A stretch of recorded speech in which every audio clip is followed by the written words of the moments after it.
Hello, everyone. Welcome to Pink Sock Podcast. I am your host, Mike Usnick, joined by I'm from the future Garak, Adam the Garak. How you doing, brother? I'm good, hanging in there. I'm still in lockdown here in the future, but I'm doing all right. Fuck, there's more lockdowns in the future? Jesus Christ. Yeah. Like, what the fuck is going on? I'd like to say hi to everybody in the chat. Hi, Renee. Hi, Anders. Hi, Rock and Roll Podcast. Hi, Marta.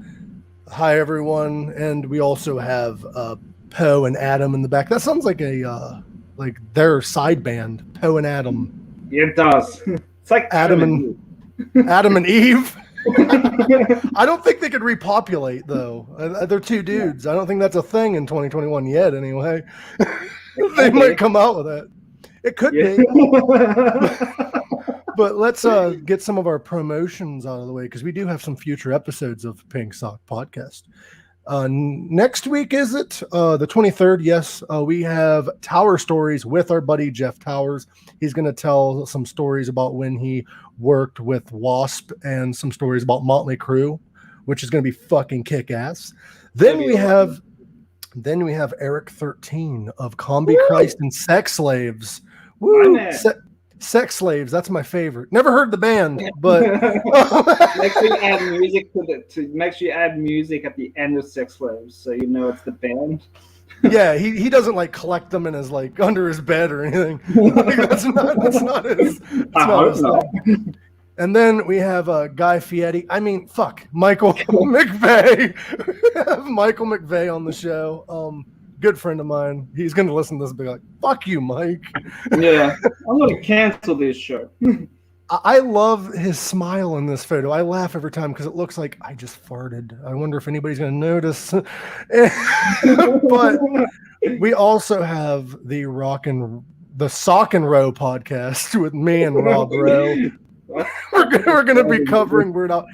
You know what's weird? I put my face on Weird Al's body, and you can't fucking tell.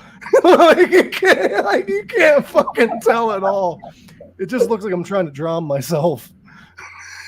And then we have Reignite with Kathy Grant, our former producer. She is interviewing Roman Jug of The Damned. He says he doesn't care how we pronounce his name. So like Roman Jig, Jug, Fig, Newton. His name's Roman. He plays for The Damned. We also have the Sabbath Sunday Iron Worship podcast. Would you like to take it away from here? Nah, keep going, dude. Okay, we have the Sabbath Sunday Iron Worship podcast where they discuss everything Sabbath, all things Sabbath. And then we have our buddy Ryan Roxy of the Alice Cooper Band. He is interviewing Dennis D. Young of Styx. That's a big guest, founding member of Styx. Yeah, man. I hope he asks him who Mr. Roboto is. I've been wondering for years, who the fuck is Mr. Roboto and why is he Domo? Then we have, how do we pronounce this name? Mark? Oh, dude, just say the MGC Connection podcast. The MGC Connection, not to be confused with Madison Square Garden. It's a different one. It's MGC. I hope you're watching this, Mark. Madison Garden Connection. He could get sued for that. Let's not do that. And then we have Calabrese Mystic Cult of Horrors podcast. I'm not sure who their next guest is because I'm shit as a human. I'm sorry. But they have that show. But it's time to tone things down a little bit and get a little serious because we do have Michelle Titian on of the Drive Foundation. It is a mental health organization. And they help spread mental awareness through music, entertainment, and all that stuff. She's going to be on here to discuss mental health, which mental health is very important. We don't have to be funny all the time. So, yeah, she is coming on, and we're going to discuss mental health because it is a huge thing for us. Do we have anything else we want to promote before we bring Edgar Allan Poe on? Because it's been years since he's done an interview. I know, right? An interview and a gig. Anything else? Music. Nah, man. It's Taco Tuesday. It's Taco Tuesday here in the future. And I'm wearing shorts, by the way.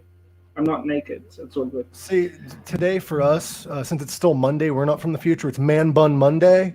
So everybody who has hair, most of the people on this podcast today don't. But if you have hair, put it in a man bun. Without further ado, we have Alan Poe and Adam. What is your last name, Adam? Lighty. Lighty. Oh, okay. So, any relation to Edgar Allan Poe? I don't know, man. They know your first name, right? Yeah. When I announced that, I actually had somebody message me. They're like, Edgar Allan Poe. I'm like, no, wrong one. He's back. He's back. He's the man behind the Raven or something. So we mentioned this before we went live. I love the coffin in the background. Thank you, man. I appreciate that. I made that in fucking high school shop class, and everyone stayed the fuck away from me. So, I mean, I was happy with that. So, but did you get good marks for that as well? Like, yeah, absolutely. He passed his class. I get it. Well, I would originally wanted to put a lid on it. I wanted to make a full blown fucking coffin lid, carve like a cross out of the lid and everything, and they're like, we'll let you have the coffin, but put some shelves in it or something. You have to understand, we grew up in rural Illinois. Yeah. We were the ones in high school. Do they not realize what a coffin's for? You don't put shelves in a coffin unless they blew up in an accident or some shit. You don't put. Like, what? I thought it was a great investment. So, I mean, what you should have done is you should put a lid on it and then make it bigger and make it your bed. Oh, definitely, man. I'm on a marketing team now. We're gonna make some coffins. So you guys are in the band Gray's Divide. Is that correct? Yes, sir. Yep. Are you still doing BlackSwine? I was going to promote that too, but I didn't know if you were still doing that or still doing BlackSwine on occasion. Just trying to navigate with the whole COVID shit and whatnot, and what places will have us play, et cetera, et cetera. But yeah, BlackSwine is my other band. We mainly do covers of like fucking White Zombie and Marilyn Manson and Union Underground and shit like that. So I was hoping you'd say something like crazy, like we do covers of anywhere. Rob Zombie, The Wiggles. We do some Weird Al. sorry, we got an accordion player. We got... No, that's ironic. I'm in a cover band too, but we mostly do ska death metal. Dude, I gotta hear that. I'm not, but if I am, the name would be Moist Cooter Biscuit. We can open for you guys if you want, man. Like, your fans are like, who the fuck are these guys? We love them. We're Moist Cooter Biscuit. That sounds like a weird, like Primus type band. I think that's their next album. Moist Cooter Biscuit. Yeah. I always joke with the guys of Calabrese because their podcast sounds like a White Zombie album or a Rob Zombie album. The Mystic Cult of Horrors. What's up with Rob Zombie's fucking albums? Like each one is longer than the last. Like I don't want what he's smoking. We all know what he's smoking. Some kind of weird crack rock from Mars. That was a hit single off the last album. Crack rock from Mars. That does sound like a fucking. That's after he's done doing Mars Needs Women. Yeah. So you guys are in Gray's Divide. You guys recently did a show because you was out of action, Adam, with Achilles. Yeah. Injury. So last year, almost like a year to the day. I think when I say 2 days from today will be the 1 year mark.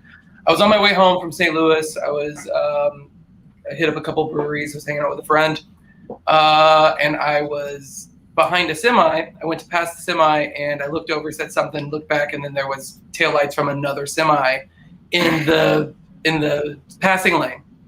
Oh, shit. So he was either stopped or slowed way down in the left-hand lane, slammed into him going like 70 miles an hour, smashed the car all to hell, and emergency room and a surgery later, and my Achilles was fucked up, and No, I'm back though. I'm good. Had a great surgeon, physical therapy team did awesome, and yeah, it's like it never happened. Honestly, every day is like I wake up, I'm like, oh, I'm fine.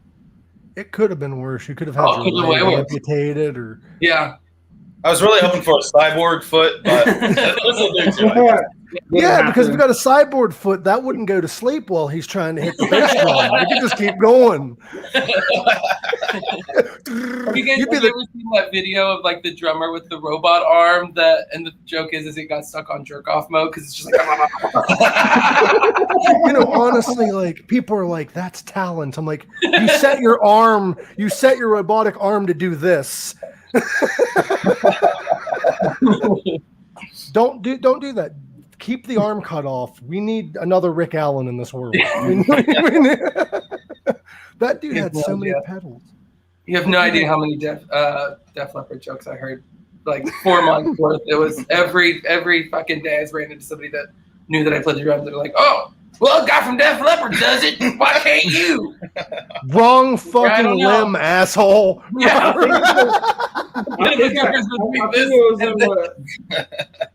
I was watching one of Wednesday 13's concerts. I can't remember which one it was.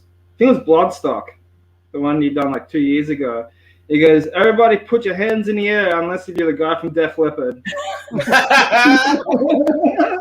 Nice. Remember the band Bloodhound? It just has no filter. Remember the band Bloodhound Gang? Yes. Of course. They had a song where halfway through it they stopped playing, and the singer was like, "The drummer from Def Leppard's only got one arm. The drummer from Def Leppard's only got one arm." Yes. Those guys are so good, man. They were. I'm like, this has nothing to do with the song, but I'm down with it, I guess. Do you remember when we were in high school and you were talking about 9 Inch Nails Closer, and I was like, "Oh yeah, that song that's like you and me, baby, ain't nothing but that." You're like, no, not at That's the all. wrong fucking song. It was way I off. love Bloodhound Gang was my shit in the day though. Like they were rapping rock like before it was like a huge thing to be that way. Like if I'm not mistaken, didn't they come out before Hollywood Undead? Absolutely, yeah. And yeah, it's humorous and it's fucking funny as shit, but the songwriting abilities and shit are fucking top notch, I feel like, Right? Yeah. Like my favorite lyrics of all time, like I love comedy and music together. Like Weird Al's my shit. I've seen him in concert several times. Great show. But my favorite lyric of a Bloodhound Gang song is, "I'm hung like planet Pluto, hard to see with the naked eye. If I crash into your anus, I'd stick it where the sun don't shine." That is some brilliant. that is like some like Edgar Allan Poe shit right there. Exactly. Fuck, man. Like, you guys listen to a lot of Bloodhound Gang in the day? Like, what's your favorite song? At work, me and my friend, we have a Bloodhound Gang station. Also, do you remember Hot Action Cop? We'll occasionally rock Hot Action Cop. I like the Ballad of Chasey Lane right now. That's my favorite right now. So. One that really gets looks is Crank. A lap dance is so much better when the stripper is crying. They're not the ones. No, that's not the ones that do My Dick. I don't remember who does that. That's Mickey Avalon. That is Mickey Avalon. Okay. I can get down to some Mickey Avalon too. What's the Bloodhound Gang song that has the Pac-Man fucking sample in the back? Oh shit! I can't remember. That one's pretty rad too. I forget what it was now. Another good rapper out there is MC Chris. Remember him? Yeah, a little bit, I think. Aqua Teen Hunger Force. I want candy, bubblegum and taffy. That's your shit. Bubblegum and taffy. He also did. I'm a huge Star Wars fan, so he did the song "Vet's Revenge" or something like that. I forget the name of it, but it's about Boba Fett. Oh. My backpack's got jets. I'm Boba the Fett. I'm a bounty hunter. I have heard that. Yes. I didn't realize that was MC Chris. You know what's I'm not crazy? all up on the rap game. My rap game's weird because all the rappers I listen to are like ridiculously white. I don't want you to take offense to this, but I feel like you listen to Little Dicky. I love Little Dicky. I started watching Dave this week, like 2 weeks ago. It's great. Dave is fucking hilarious. He's like goes in to see his doctor and he's like, "Before you look, My umbilical cord got wrapped around my dick when I was a baby, and like some of my skin fell off, so they used my ball skin for my shaft skin. You know that's real. You know he really has that. I want to see it. That's yeah, right. Supposedly it's real. That's not a lie. I want to see it. Like I want to walk up to him at a show and be like, I want to see your dick that has the same skin as your balls. I want him to see what the Greg, if you don't know, this rapper named Little Dicky, when he was born, his umbilical cord wrapped around his penis, and I think it ripped his skin off. So they used his testicle skin for his dick skin, and it's not the same texture. So he has like the saggy, like ball skin for his dick. Fuck. Oh, yeah. Sounds like Could you imagine that in What was it? bed? Something else where like he had like he has like 2 pee holes. He has to plug one. Yeah. Oh, well, I have a friend like that, but that's because he got a Prince Albert piercing. Oh. Do you have to cover one of the holes when you pee when you have that piercing? I'm not familiar. I don't know. Did you get one for science? Yes, we will. We'll have a follow-up podcast in a few months. Is it weird that we're talking everything but metal and you're wearing a fucking Behemoth shirt? Like we said before we went on the air, I don't think Satan listened to like Behemoth. I don't think he listens to Sabbath. He sits there and listens to Frank Zappa, Frank Sinatra. Well, you know he's like burning people while singing "I Did It My Way." That's a good point. Or some Johnny Cash. He had to get down to some cash. Yeah. Tom Waits, maybe. Oh God. Tom Waits, I love Tom Waits, but he sings like he just smoked 9 packs of cigarettes. Like he sings kind of like Bob Dylan, but makes more sense. Yeah, that's fair. That's a good way to put it. Like Tom Waits would be like, "I was talking to my woman," and if that was Bob Dylan, he'd be like, "Ain't hanging to me." I had an ex that went and saw Bob Dylan in concert, and he doesn't do original songs live anymore. Not very often. He'll do like a bunch of Frank Sinatra covers, 2 originals, and then leave. You know, I think someone else was telling me about that. And can you imagine how pissed off you would be? You show up to a Bob Dylan show, and he does nothing of his own. I would kind of laugh at the irony because he gets up and leaves, and you think there's an encore, and you're like he's like already back on the bus. Everybody's in the crowd for like an hour. Like, what the fuck is this? A Guns N' Roses concert? What the hell? I saw Guns N' Roses recently. 2 songs in, I left because it was late. Because they was 45 minutes late to begin with. It's still a thing. They're still doing that. Occasionally, it was at a festival. They showed up about 45 minutes late. They're supposed to be on stage at 9. They showed up at 9:45. They're on time when last time I saw them. So On their own tours, they are, but at festivals, they're late. But on their own shows, they'll show up on time. They need a manager that tells them one time, and then they can be late because their actual set time is 45 to an hour later. You guys play at 11 a.m. Have you heard their new song? The new song? Yeah, Not yet. How is it? It sounds like Talking Heads meets Guns N' Roses. Oh, all right. Well, apparently it was an old song that never really got released, but they redone it. Yeah, from what I read, it was originally supposed to be on Chinese Democracy. They played it live in 2001 to 2003 when Buckethead was in the band, which, by the way, the Chinese Democracy tour started in 2001. The album didn't come out until 2008. But anyway, you digress. They toured the album from Still a good album. It was, but they toured the album from 2001 to 2003 with songs that actually made the album on it. But there's one song that didn't make the album. It was called Silkworms. Well, fast forward, Buckethead left the band. Silkworms, I think, was written by Buckethead. So they took it out of the set. They kept touring it. It never made the album. Fast forward, Slash is back in the band. This most recent tour, they put it back in the set. It is now called Absurd. And they finally released it recorded with Slash on guitar. Interesting. Yeah. No, I didn't know all that, man. Damn. And Axl Rose's vocals don't sound like Axl Rose. It sounds like, you know, the Talking Heads. Totally. Yeah. How it's like spoken word singing. That's what he does. Yeah. Like there's a part of the song where it's like, listen, motherfucker, to the song that should be had. This is I was not actually Guns N' reading Roses. some of the comments when I got posted up, and somebody said was like, why does Axel's voice sound like he was singing for like a loudspeaker or a megaphone or something? He was in the studio. He was. Oh, really? Uh-huh. Yeah. Whenever he's live, whenever they perform that song live, his microphone will have a effect added to it that sounds like a megaphone. Oh, gotcha. Right on. I just didn't dig it. I just It's a good maybe if I got the vocals left it as instrumental, I'll probably like it. It's a good song, but it's weird because like you still can hear the Buckethead influence in the beginning. Like it still sounds like a Buckethead song, but it has like a Slash solo in the middle of it.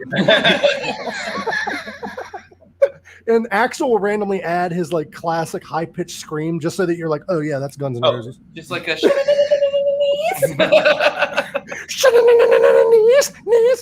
Can we discuss how it's weird that Axl Rose from the year 2004 to 2009 he couldn't sing, and then he joins AC/DC and then brings Slash and now he can sing again? Because I remember there was all those memes going around of like him not able to sing, he was out of shape, and then he comes back and he's like slim and can sing. I'm like, dude, AC/DC did you wonders, bro. Vince Neil, take notes, dude. Vince Neil needs to join AC/DC. Oh my god, that is one of my favorite videos of all time on the internet. Is the misheard Vince Neil lyric?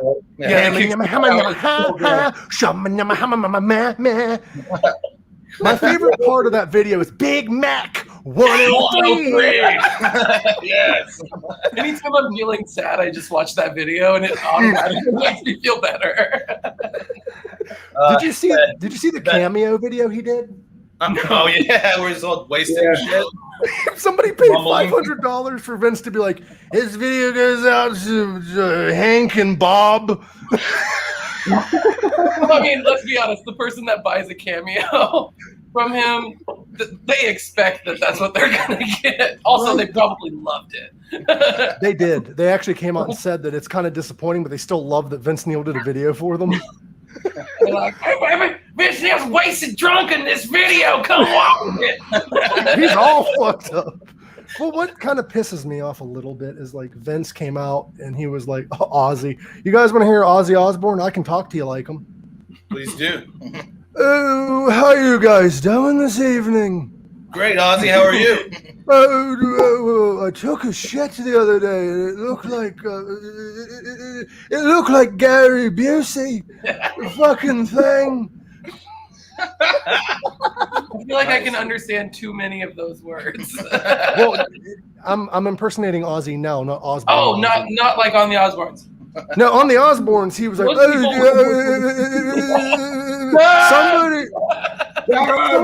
somebody stole my bears. Have you seen that episode? Probably at some I point. think so. Ozzy came out of his bedroom, fucking trashed, drunk. His clothes are on all funny. And he's like, hey, Sharon. Sharon's like, what? He's like, somebody drank all my beers. And he just keeps saying it over and over again. And Sharon was like, who could that have been? And he's like, I don't know. And they turned around and went back into his room. That guy's a national treasure. And he really is. Definitely. You guys said that you liked my photo editing of putting Grak's face on different people. Yeah. I didn't think this face would blend this well, and it's kind of terrifying. On a t-shirt, man. What you gonna do, Carol?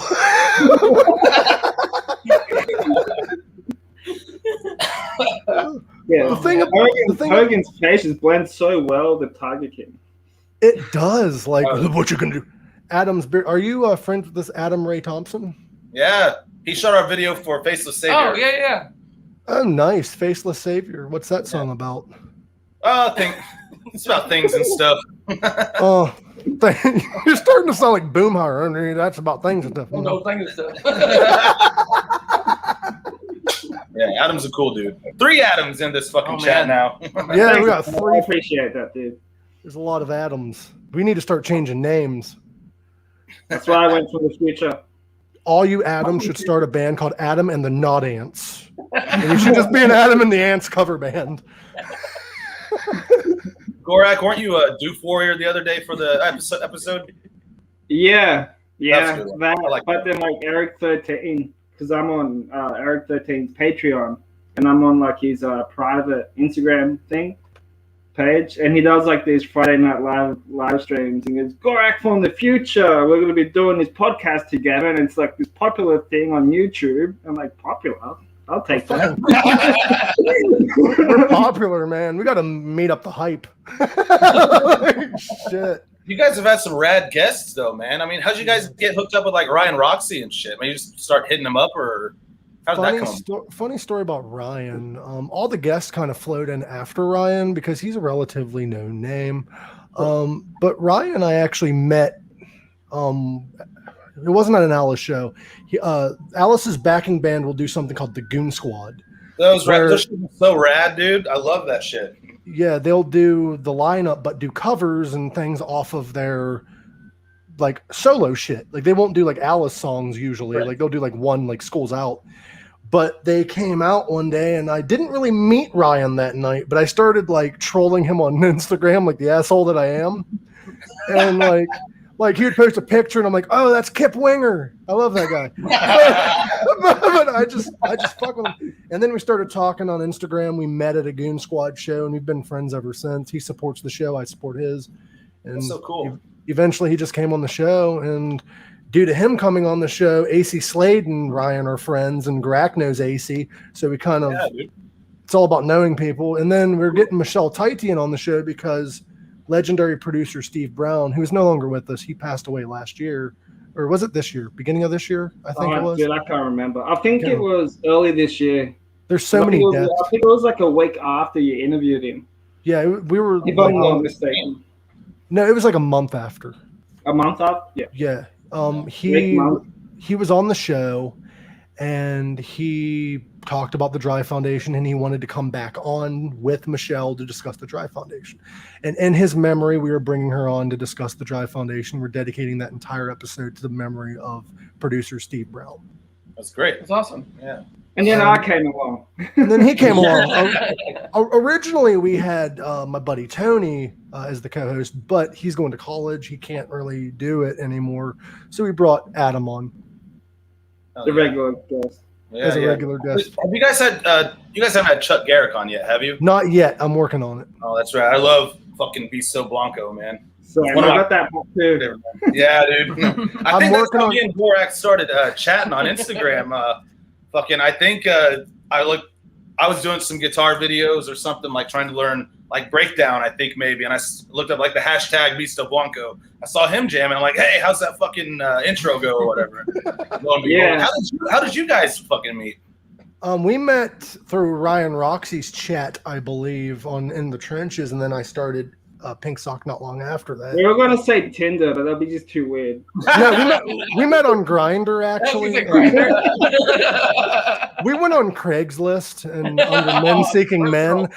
I didn't know it was for two gay guys to meet up. I thought it was just I needed a co-host, so I went on Men Seeking Men. And then Garak sent me a picture of his dick. Innocent post on Craigslist ever. And Garak answered it thinking he was gonna get some hot man action.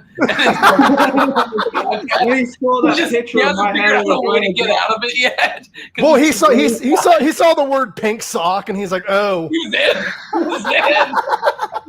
And now he's just stuck here. He's like, God, I gotta get. Man, when he saw that picture of my head over Dwayne the Rock Johnson's body, he goes, this guy, I gotta have him as my co-host. Really, it was an instant man chub. Well, I couldn't get the real The Rock because he's busy. we got similar tattoos, so it's all nice, dude. Hell yeah. He's actually working on turning into The Rock. He has the tribal tattoo over his tip. Yeah. He's working on it. Transformation. What do you like that? I've already worked on it. Can't you tell in that picture? The hilarious thing about Tinder, Garak actually promotes the podcast on Tinder. He does. He'll get women. sometimes. He'll get women matching with him, and he'll be like, "Hey, baby, I'm on this podcast called Pink Sock Podcast. Go check it out. It's live every Monday." I don't know mean, if you see what one of is- the promo pictures. What Yeah. is Tinder other than a social media site and just a hookup app? It's all basically you- the same. That's all you. Well, That's my- actually. That's how we got Ryan Roxy on here through Tinder.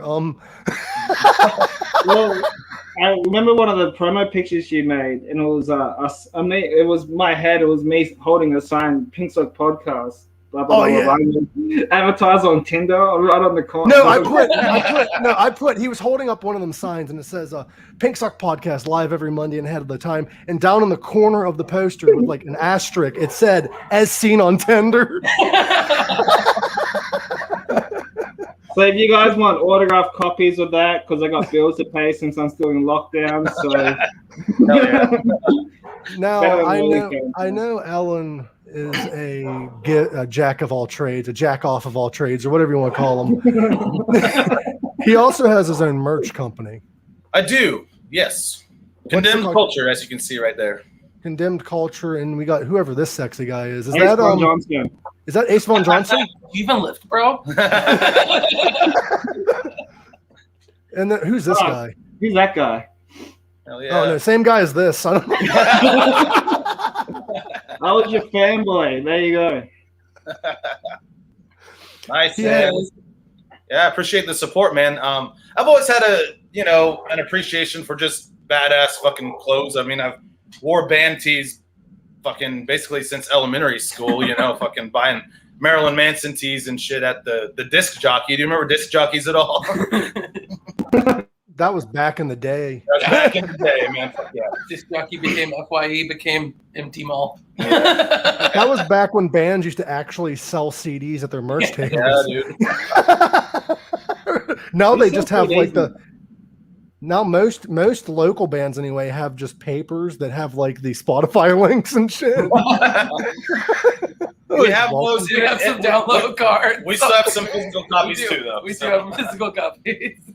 But You yeah, guys I mean, still- it's always been in the back of my mind to kind of create just a badass T-shirt company, and I'm not like all about super like busy designs and stuff. Right now, they're pretty simple, but they're like effective. Like a shirt that says "Rock and Roll, motherfucker." Who wouldn't want that? So yeah, I started Sorry that. about, sorry about the dogs in the background if you hear them barking. All right, man. I'm surprised mine isn't making any noise. He's crashed out right now. But Well, my roommates aren't home, and usually when they're not home, they put the dogs in the kennels because I can't really get to them because like I'm running around and shit, and I don't Yeah. like cleaning up dog shit. So, true. but yeah, they might bark from time to time. so. Right on. No, that's cool. But yeah, it started a couple months ago, and I mean, if anyone out there listening is interested in checking it out, condemnedculture.com. We've got right now it's just primarily T-shirts. Gorak, you've been hassling me for some beanies and hoodies and shit. Yeah. Working on This it. one's Yeah, like- nice. That Yeah, one. dude. Do you guys sell condoms? Not yet. That's Working good. on it. Condoms. I don't think that's a That's very well. plan. You know what's? Hey, I want to Condom say culture. something though. I want to say something though. Your shirt that he just showed kind of looks like the Motley Crue logo on their farewell tour. Nice, dude. I love that, dude. I love simple shit like skull and crossbones and shit like that, I gotta say though, I saw Motley Crue They're twice on this tour. I saw Motley Crue twice on their farewell tour, and it was Oh, nice. Well, that was the tour where Hot Dog 103 happened. that was the same tour. But Yeah, go ahead. Alice Cooper was opening, so Totally. I love Cooper's show, man. Dude, It's so I saw Cooper for the first time ever in 2019. It was fantastic. my first time was 2007. I saw him on the Theater of Death tour with Blue Oyster Cult opening. Ooh, nice, dude. Nice. My first time seeing him was the Halloween Hootenanny with the Murder Dolls and Rob Zombie, and that was the fucking Oh shit. man, Fuck you! I never got to see Murder Doll. that would have been awesome. What's that, Was man? Joe That would have playing? been pretty cool to watch. Like that would have been like an epic lineup. It really was fucking what was only an hours. absolutely. Yeah, I was fucking blown away for sure. And yeah, Joey and the Murder Dolls were the shit. I think that's the only time I got to see the Murder Dolls. So Was that your only time you got to see Joey drumming? No, I saw Joey drum with Slipknot many times. So Shit's. I never got to see him with Slipknot because by the time the thing is yeah, I saw Alice in 2007. That was my first show, but like my parents were kind of strict about shows. Yeah. The only reason I was able to see Alice, and I was in high school around that time, is because it was at a fair. So that was kind of my way around it. I'm like, I'm going to the fair. And I went and saw it. My parents knew I was seeing Alice, but like due to it being at a fair, it seemed safer. So I just went to the fair. That night, Alice couldn't do any blood. So the tickets were only $21 a pop. All right. I'm like, okay, let's do this. But then I realized, like, outside of that, if you go to a normal Alice show, his tickets are relatively well priced. I agree. Yeah, fuck yeah, dude. I saw Alice on the rail many times for like $30-$40 a pop. Yeah, dude, that's awesome. Speaking of fair bands, the only fair bands I ever saw were Confederate Railroad and the Kentucky Headhunters. So I saw Aaron Tippett at a fair. Are those like country bands? Isn't Confederate Railroad 10 years old? Isn't the Confederate Railroad band the one that did I Hate Rap? I Hate Rap. Like they did that. I know they did Queen of Memphis and fucking couple other ones. There's a country band that does a song called I Hate Rap, and the beginning of it is rap. Like they're like, I hate rap. I hate rap. And they start rapping, and then it gets to like the verse, and he's like, I hate the beat. I hate the rhythm, but I love that melody they put with them. Like it's a country song about hating rap, but loving rap at the same time. Fucking phenomenal. Ever listen to Wheeler Walker Jr.? Yeah. My buddy just gave me one of his vinyl. He's moving to Florida and trying to get rid of some shit. Shout out to our friend Sean. Yes. He gave me a stack of vinyl, everything from Kiss to Motley to Misfits, and then there's a Wheeler Walker Jr. album in there. So I'm gonna spin that after the podcast, probably. So I was listening to one of his songs because I'm not a big country guy, but I love comedy country. Yeah. And like I was listening to Wheeler Walker, and he has a song called "Eating Pussy, Kicking Ass." Yes, he does. That's the one. And it's the beat of LaGrange from fucking ZZ Top. Dun, dun, dun, dun, dun, dun, dun, dun. I'm like, how did he get away with that? Like, I think, like, I don't even, or something. I think it would have been even more hilarious if he didn't even play it. I think he just used the samples from ZZ Top. What do you think of ZZ Top continuing on without Dusty? Oh, that was sad news, man. Yeah, Fuck, that was a rough 2 days. It was a rough 2 days for sure. Rough 2 days. We had a rough fucking week because we lost Joey. We lost the violin player of Kansas. Oh, we lost I forgot about that. In the same day we lost 2 members of Cinderella. That was the same day. Yeah, I didn't know about that one. Yeah, we also lost Biz Markie, the guy that sung "You Say He's Just a Friend." Mm-hmm. You say we lost him, and then we lost Dusty Hill of ZZ Top, all within like a week. Yeah, it was a punch to the gut, man. Yeah, for sure. I'm like, fuck. Like I thought the year fucking Lemmy died was rough, but Jesus, it just got worse from there. The world fell apart after Lemmy died. I agree, dude. People say the world fell apart after Bowie died, but I think it was after Lemmy died. I think it was after Harambe. Harambe. Slayer's farewell tour. Yeah, yeah, definitely. They caused it. Because Slayer's like we're done. Slayer's like we're done touring, and then COVID-19 hit. The world like Slayer's not touring anymore. No one can do anything. Doesn't COVID-19 sound like a really good band to open for Anthrax? I think it's really weird that bands name themselves after shit that's only going to be temporary. Like nobody knows what Anthrax is anymore other than the band. Right. Right. It was like a big thing in like 2001. Yeah, for a minute. I think it'd be kind of weird if like I come out with a band of like a disease that happened years ago, not one now. Like I want to come out with bubonic plague or like, or Spanish flu. But we have to be, but it has to be mariachi music. Do you know why they called it Spanish flu, which is kind of weird? Isn't it like a super like it's like super racist or something? It's super racist, and there actually is a legit deep conspiracy behind it that the government hasn't admitted to yet, but there's proof of it. Our government was at war with, I forget who at the time, but our troops were stationed in Spain. And this new disease was spreading amongst our troops, but they didn't want our troops to look weak. So they didn't tell anyone, or government did not tell anyone at all. Well, the leader of Spain ended up getting it. And then they're like, oh, that's where it came from. It's the Spanish flu. So they didn't want us. Some of that. They don't want us to look weak. So like, oh, the Spains are weak. Like it was like fucking weird. You Spanish people, and I think that's where all the hatred of Spanish people came from. That's where. I want to create like a conspiracy that doesn't exist, that doesn't make any sense, just to see how dumb people are. At this point, yeah, you could probably do any number of things. Isn't there already like a bunch of them? Yeah, there's too many of them. There's the Earth is flat people.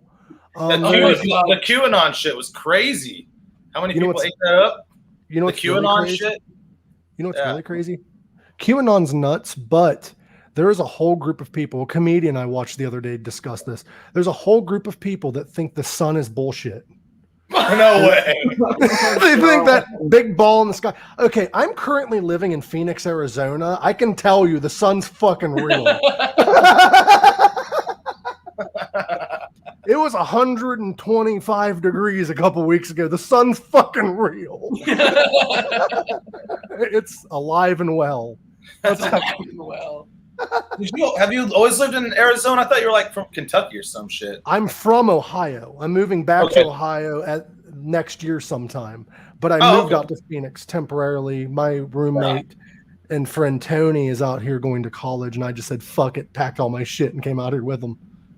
Oh, right on, man. Very cool. Okay, gotcha. You guys said you're from Illinois? Yeah. Not the Chicago area, fucking central Illinois, town called Effingham, Illinois. Don't know if you've heard of it. Why are you guys fucking a ham?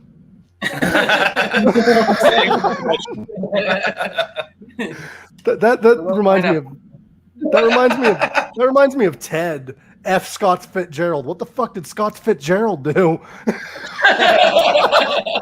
No, that's his name. F. Scott Fitzgerald. His name's fuck. I forgot about that. Yeah, I'm glad you broke out a Ted reference. Yeah. That's refreshing. So that like solidified Mark Wahlberg as like an actor, in my opinion. It did. Mark Wahlberg did 2 of those movies, and both of those are some of his best movies of all time. They are. Totally. I like the other guys a lot too. That was pretty good too. Did you hear that, buddy? You're covered in rejected black guy sperm.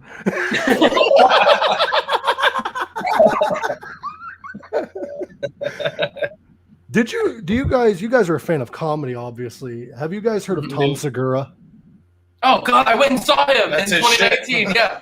Oh my God, I love the fucking Your Mom's House podcast.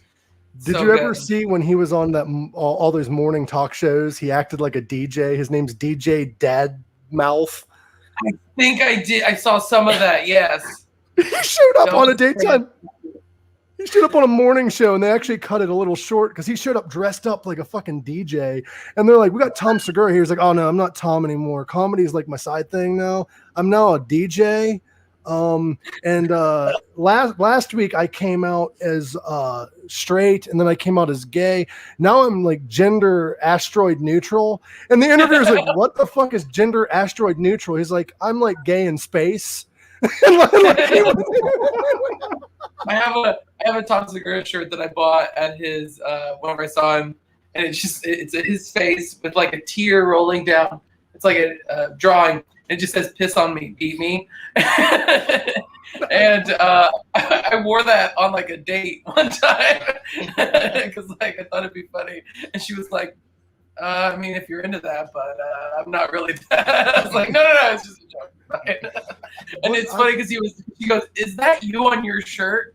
The guy like me. No, it's not.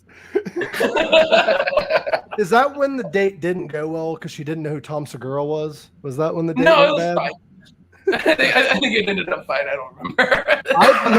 I've only seen 2 comedians live. I've not seen Tom, but I did see Ron White twice, front row, amazing show. Ron White's fucking hilarious. And a comedian I hope you guys know. Not a lot of my guests do know them. Stephen Wright. Heard the name. I've heard the name, but not super familiar with his work. He's very dry comedy. He talks like this. He's, I love dry comedy. Watch him. He's hilarious. But he is most famous for, remember the movie Half Baked? Yo, totally. Yeah, dude, one of my favorites. You know that stranger on the couch that never really was named? Yeah. That's him. Gotcha. That's okay, him. yeah. But he's hilarious. He's hilarious. Like, he tells jokes like, I had a dog named Spot, and I spilt spot remover on him, and now he's gone. It's kind of like a Mitch Hedberg style. Almost. Mitch Hedberg was highly influenced by him. Oh, right on. Yeah, Right on. Hedberg was so funny To too, the man. point where Hedberg actually borrowed a joke from him. Really? Borrowed.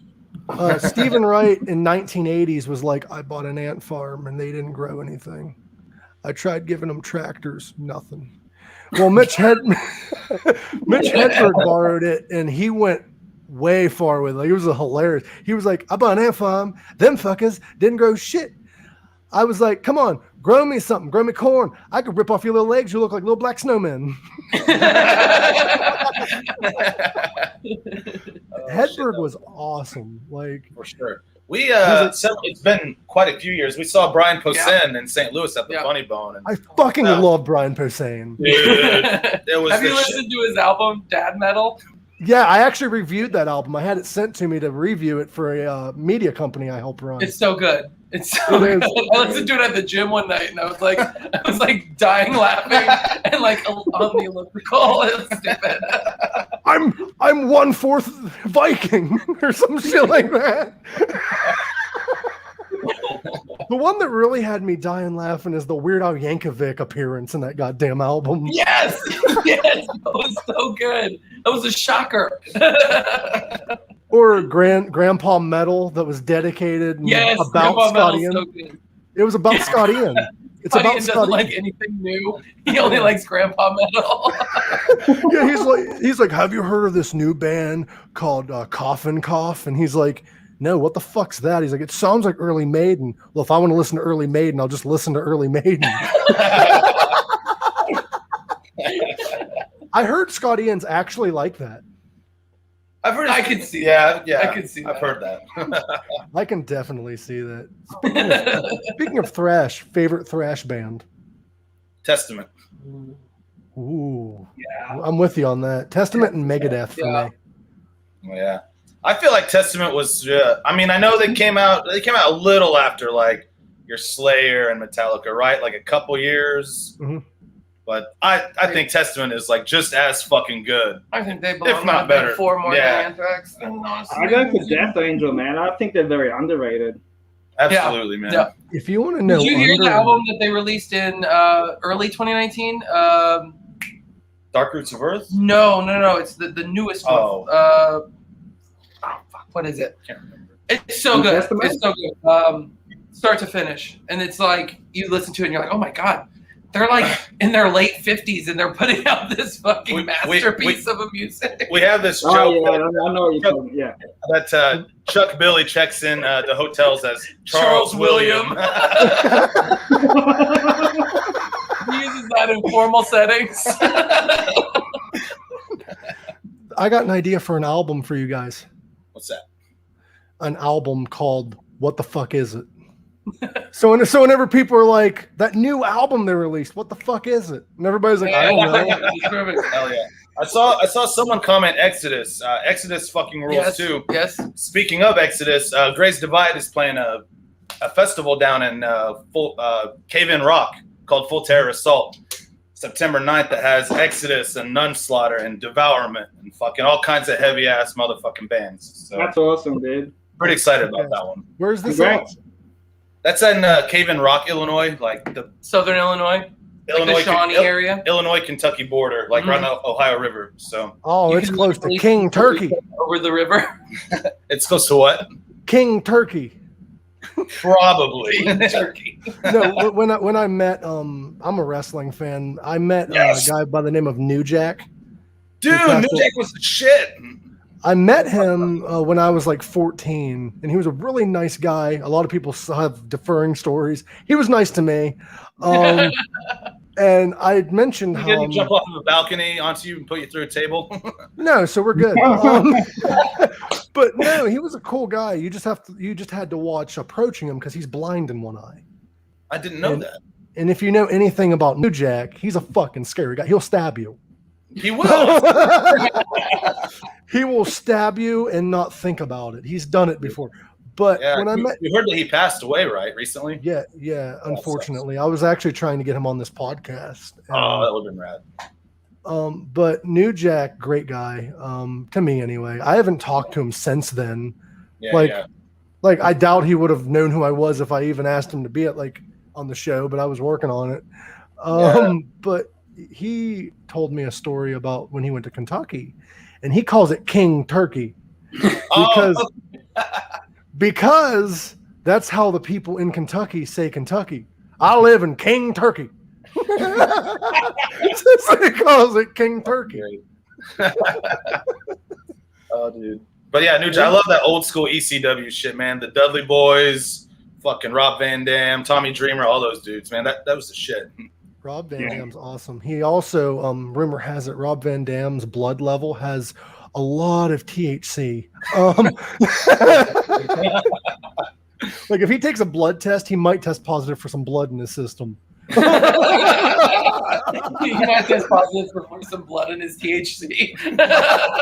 His veins are just filled with smoke. Well, he actually has a shirt. Remember Ryback? You guys might not have watched wrestling around the time, but Ryback, he had this saying called "Feed Me More."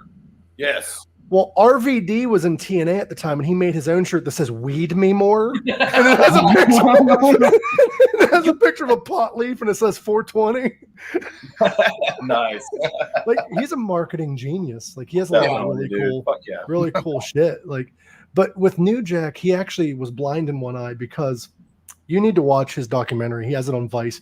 But I'll tell you the story here. He was wrestling a guy by the name of Vic Grimes. And this was an ECW, I think. And they were supposed to climb the top of this area, and it's 15, 20 feet up. Well, Vic Grimes was supposed to get shoved off and go through a table. Well, Vic got afraid. And the one thing you don't do in wrestling is back down from anything. Yeah, you got to commit. You have to commit. Well, he's like, I'm not doing it, Jack. So Jack went to push him, and he grabbed Jack, and Jack fell with him. And this 300-pound guy fell on top of New Jack's head onto concrete, splitting his skull. And he had brain matter and shit coming out of his nose. Jesus. Damn, man. Well, 3 years later, after ECW closed, there was a company called XPW, and they were booking New Jack for a wrestling match. He had to wrestle Vic Grimes in a scaffold match where they're both on a 30-foot scaffold. Well, Vic Grimes was sitting there, and he's like, "No hard feelings, Jack?" And Jack's like, "Fuck you." He's like, "I'll see you out there," and he walked away. Little did Vic Grimes know, New Jack had just bought a taser that was in his pocket. No way. They both climbed to the top of this scaffold, and there was tables underneath. Well, New Jack started tasing this motherfucker. And Vic Grimes was like, "I can't feel my legs." And New Jack's like, "You're not going to need them where you're going." And he grabbed him and threw him off the scaffold. Oh, shit. The guy did a front flip, went through a table, and broke his ankle off of the ring rope. Like his ankle hit the ring rope. Man. And and in this interview with him on Vice, the dude with no remorse was like, "I wasn't aiming for the ring." And they're like, "What do you mean?" He's like, "I was aiming for the concrete floor."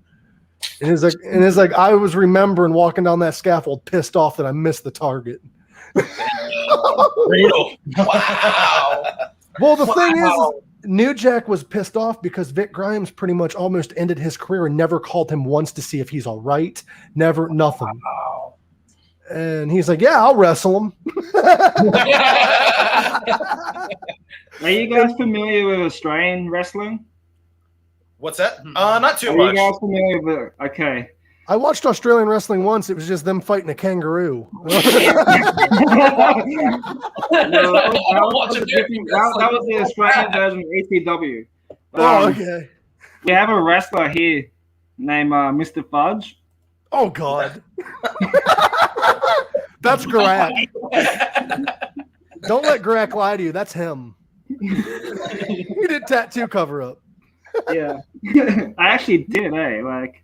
No, but when I saw New Jack, then when I saw his documentary, like he did a lot of crazy shit. Like he was wrestling this one guy. Wouldn't sell his moves, and selling in wrestling is when you act like you're being punched. He wasn't doing any of that. And then the guy headbutted New Jack on the nose and broke his nose.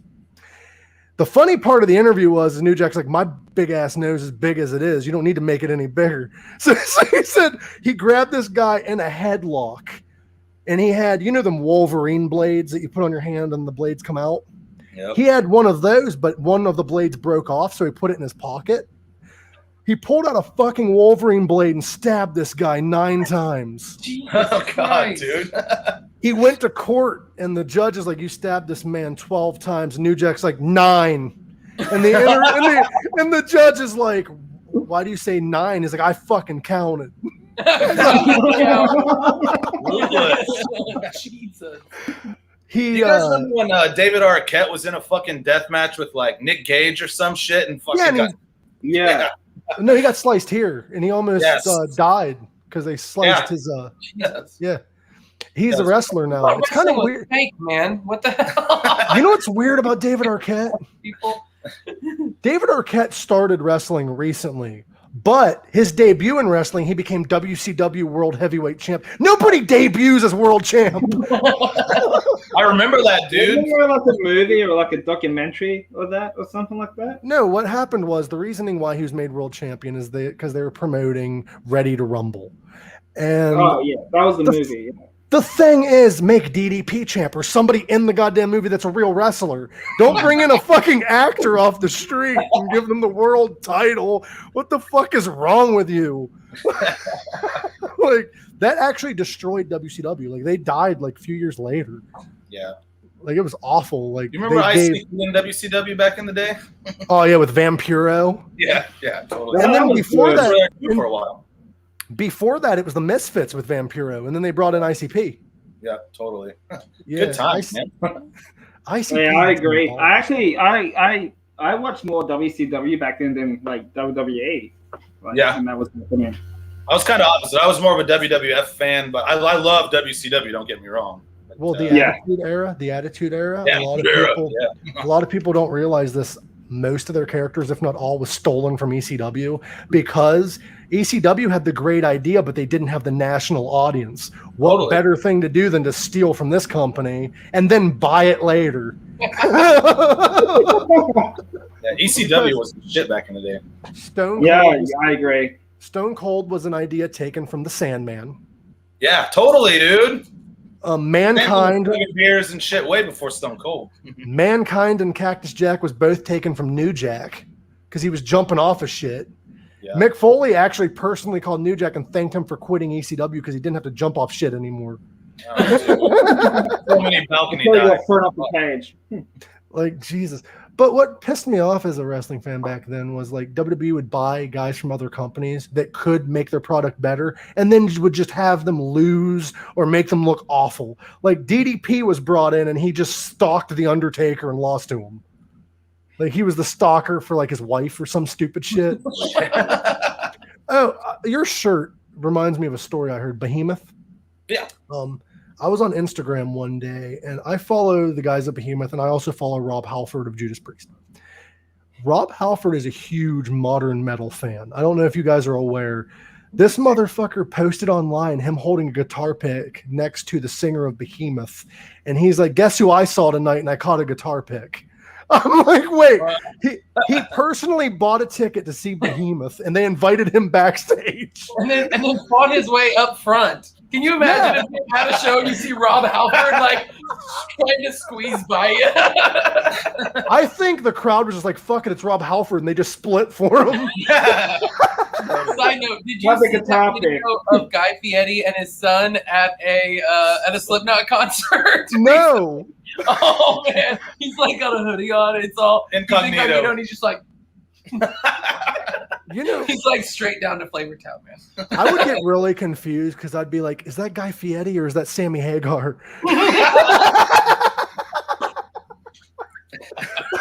I wouldn't know who to ask who he was. I'd walk up and be like, I really love your band. I loved when you were in Van Halen. Dude, I'm going to Flavortown. What the fuck are you doing? I kind of want to do that just to be a dick. Like if I ever see Guy Fieri, I want to be like, Sammy Hagar, I want a photo with you. Did you hear that fan that went and saw Tool? He went and got his picture taken, and the guy that took the picture was Van Halen, and he didn't know who it was. Oh shit! Until it went viral. What's hilarious Was it Tim? Our bass player one time met, went and saw Slipknot, and then met Joey and asked Mick to take the picture because he didn't recognize Mick outside of the That's hilarious. You know what's stupid? A friend of mine met the members of Slipknot, but it was at like a festival. And I don't know if you know this or not, but at certain festivals, if you buy like a merchandise or whatever, you get to meet the band or take a picture with them. Right. Well, Slipknot was there, and they were one of the bands that you got to meet. First time ever, it was a headlining band. He came back, he's like, that was fucking bullshit. I'm like, what? They were all wearing identical masks, and you didn't know who was who.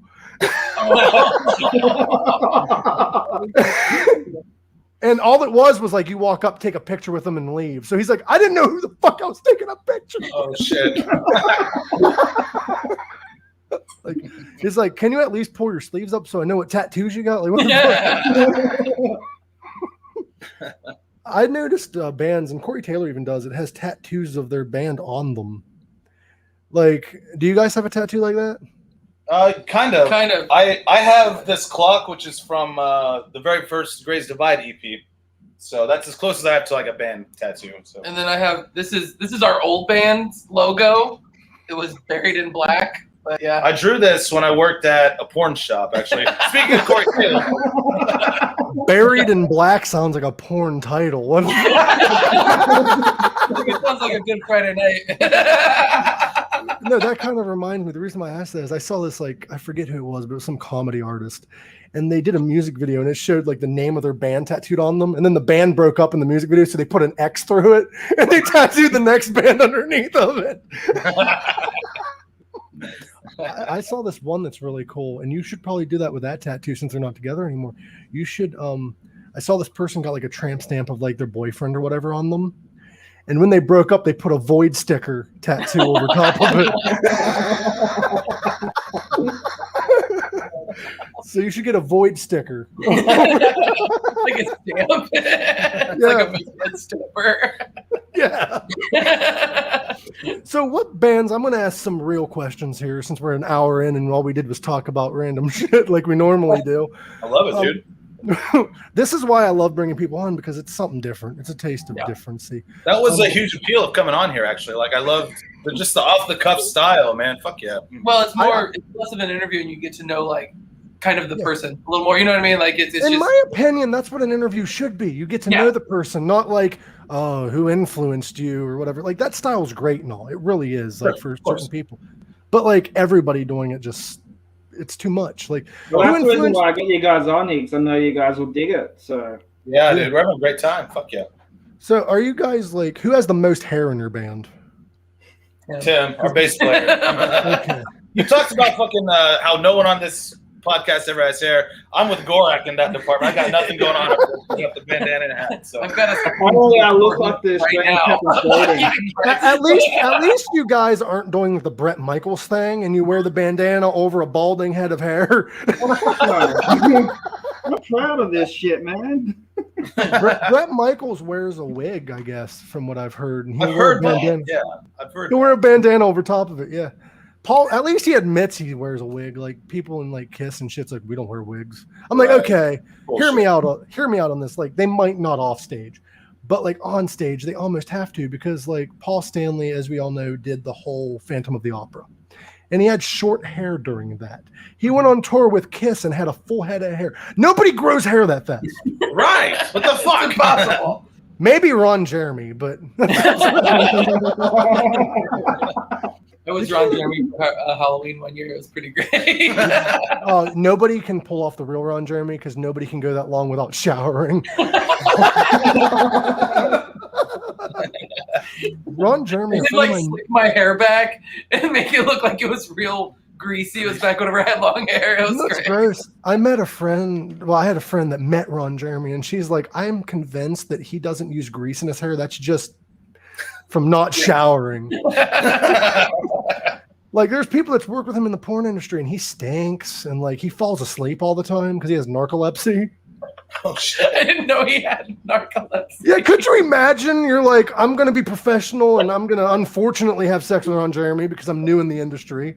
And then this big bear that fucking smells like used gym socks is like falling asleep on you. He's like, Oh, you want some of this, baby? You want some of this? I'm gonna.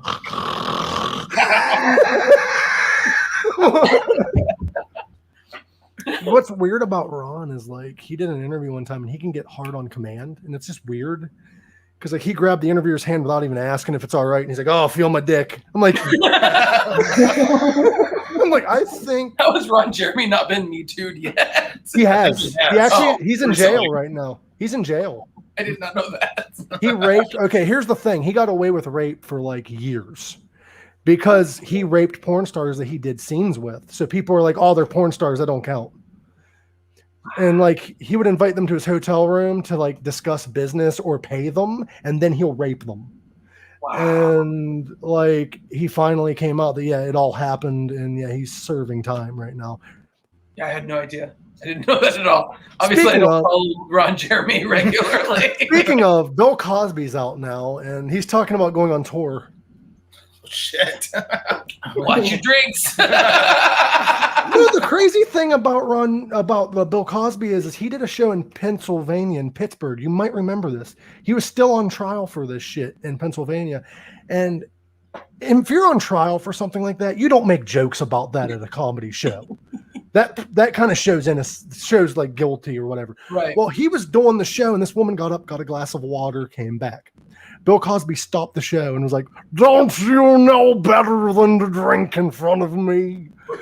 Sheesh. Wait, what? He went to jail though, so I guess the truth was in the pudding. Like, it's fucked up. Like, I think people should be held accountable for their shitty actions. Oh, But there's a lot of people that get like canceled for shit that they're not like. It's not awful. Like Louis C.K. It was awful what he did, but he wasn't raping anyone. Right. Correct. Right. Did you watch his recent stand-up special? I don't know if I've seen his most recent one. No. It's not on any streaming platform. You have to get it directly from him. It's called Sincerely Oh. Louis. It was it was like Horace and Pete kind of. You had to get it directly from him. Did you ever watch that? That was super good. No, but the thing with this special, nobody would pick it up due to the whole thing that happened. And Louis came up on stage and he was like, he was doing a stand-up and he's like, a lot of people are into fucked up shit. And he's like, a lot of people. And he started pointing at himself. He's like, the thing is, the difference between you and me is like your fucked up thing is between you and your partner. Maybe they're friends if they say it. The whole world knows mine. Barack Obama knows that I like jerk off in front of people. And he's like, the thing I learned is even if you get permission, you got to make sure. Yeah. Because the thing with Louis is he invited two girls to his hotel room and he's like, I'm going to take my pants off and jerk off now. And they're like just sitting there, and he took off his pants, jerked off, and they left. And I'm like, okay, he didn't hold them down, didn't force them. It is fucked up that he used this power that way, but like he didn't force anybody. And then another time he asked a woman if he could jerk off in front of them, like on a set of a show, which is fucked up. It's not professional. And then he did it on the phone. Now, Dave Chappelle mentioned this. He's like, the woman was on the phone, right? Yeah. Hang up. Hang up. And Chappelle also said, he's like, there's nothing less threatening than a man with his own cum on his chest. Like, That's so true.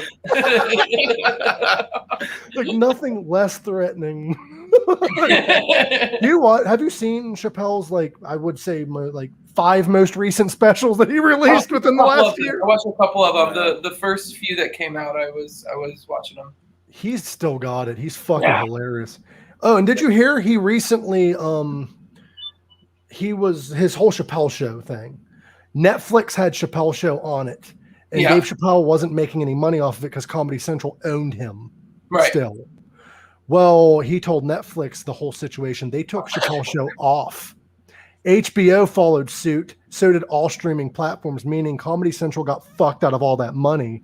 So Comedy Central's like, fuck it, you can have it. And they gave it back to Chappelle. So he owns the Chappelle Show now.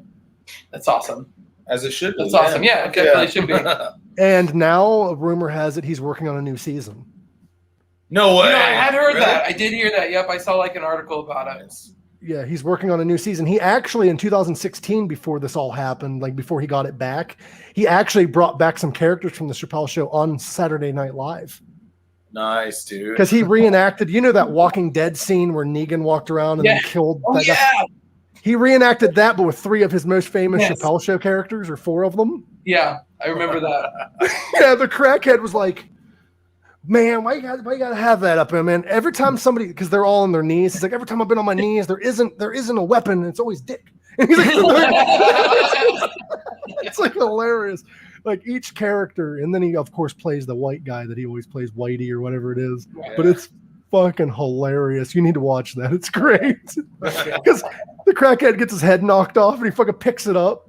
His body picks it up. And he's like, thanks to, because this was when Trump first became president. He's like, thanks to Trump, my insurance is going to end soon, so I better get my head, put it back on while I still have it. Like, it's hilarious. And then they called they had the blind black white supremacist on that episode. Yes. And he's sitting there like, you do realize that you're black. He's like, man, Whitey's back. And he put on a Make America Great Again hat. Like, it was fucking hilarious. What are you drinking? Red Bull? Liquid Death. Okay, you know what? I'm going to do a marketing ad for Liquid Death right now, okay? Please do. Are you guys tired of drinking water out of a glass or a bottle? Well, now try our new canned water. Liquid Death.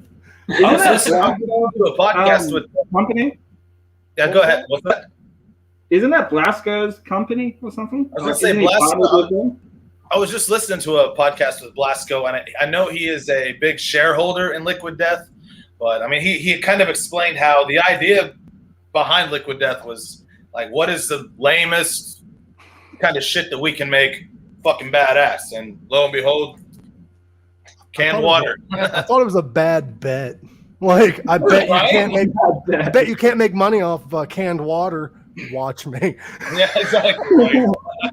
Their advertising is great. Have you seen any of, like, the animated videos that they release, like the ads? Yeah, I've seen a few, yeah. Right. You know who else is a marketing genius is the company Dr. Squatch. I don't know if you've ever heard of that. Yes, they are. They're fucking marketing. Got me really considering switching. I've actually to the advertising really badly. I've tried their products. I actually have their shampoo, their conditioner, and different types of soap. It's really good product, but their soap does dissolve rather quickly. Really? So if you get their soap, get like 3 or 4 of them. Because like 1 bar of soap might last you 2 weeks. Oh, wow.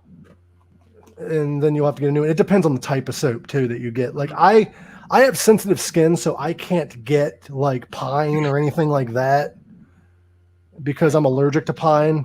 Which, funny story, one time my mom, not thinking to look at the ingredients list, which I'm the same way, nothing against her or anything, she bought me a lotion to help with my sensitive skin. Well, we didn't think to look to see what the ingredients list was. I started breaking out in hives, and I'm like, this lotion might help, and I'm spreading it all over. And I have hives all over. I'm like, this lotion ain't fucking working. And I look at the back of it, pine. I'm like, God. I saw that Rachel Bolan from Skid Row has his own like soap company. Dirty Rocker. Yeah, dude. Have you tried that shit yet? Is that like? I want to. Me too. That ain't shit here, so that's kind of shit. Oh, bummer, man. I'm still saying. You know who does ship to Australia? Condemned Culture. That is true. And he was the first international order. This guy. Shipping might cost an arm and a leg, but right, yeah. It's the same with Catfight Coffee. I pay a lot for Catfight Coffee, but it's worth it. I love Catfight Coffee, man. Are you guys sponsored by them yet or no? I'm trying. Oh, AC hasn't replied yet. I promote like a motherfucker. I told my buddy Zach from Dev Comes Lifting. I do a podcast with him every Sundays. I told him, like, dude, every time we go on the air, we always just tell them, like, tell the people that we're sponsored by you guys. Like, hope you don't mind. If not, go for it. All right, cool. Now we're sponsored by you guys. If you come on the show and you have something to promote, you're now sponsored. Even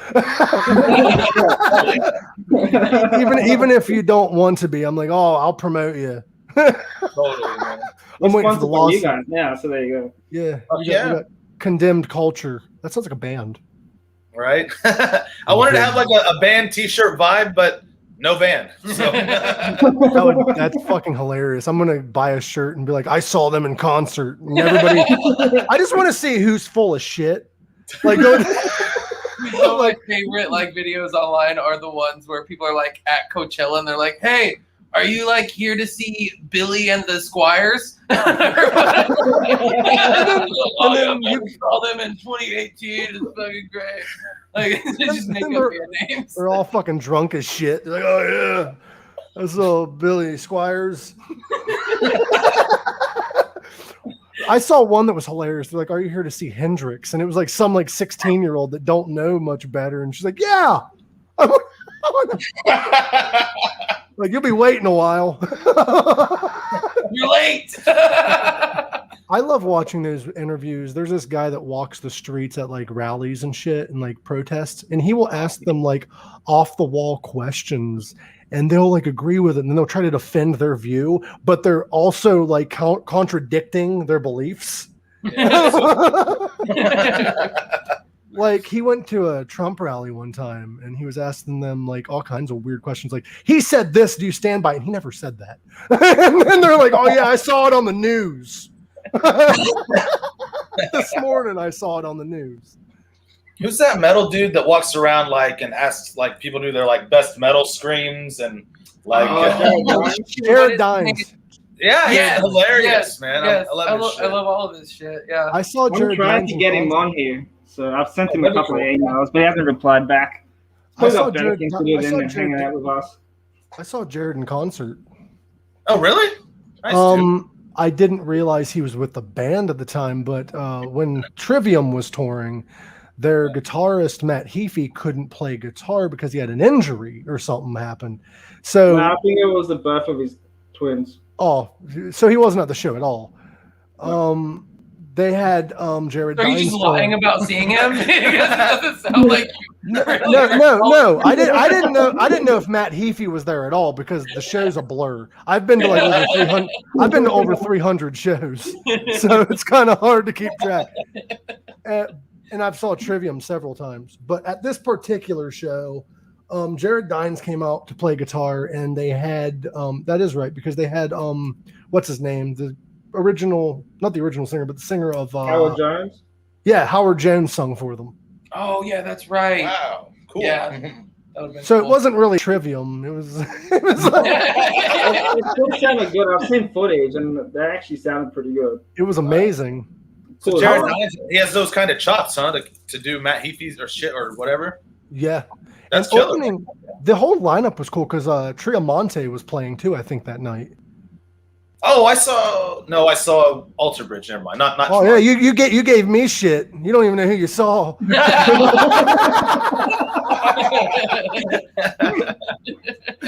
You did see Triamonte technically. You saw Creed .0 or whatever. Yeah, right. 2.0. Creed is like I love Scott Stapp, but I got to give a little bit of hell. Alter Bridge is kind of like Creed, but with like better everything. Yeah. Scott Stapp's really good though. Have you heard him in the band Art of Anarchy? I have not. No. Really good band. He's actually their second vocalist. They're a metal band, which imagine singing on fucking. I think Creed needs to do a reunion show. Hear me out. Not with Scott Stapp though. Eddie Vedder. Eddie Vedder. See if anybody notices. Did you ever see, there was a Mad TV skit back in the day that was like, and they were referencing, they're like, all the greatest hits from the 90s from vocalists that you can't understand. Any better? Hootie and the Blowfish has to be on there. Look that up afterwards. It's pretty good. That's like that scene, back to Ted reference. That reminds me of that scene in Ted where he's like, you could add any vowel you want in those 90s songs and it'll work. Like, we're here, I'm on and then I will, A-I-O-U.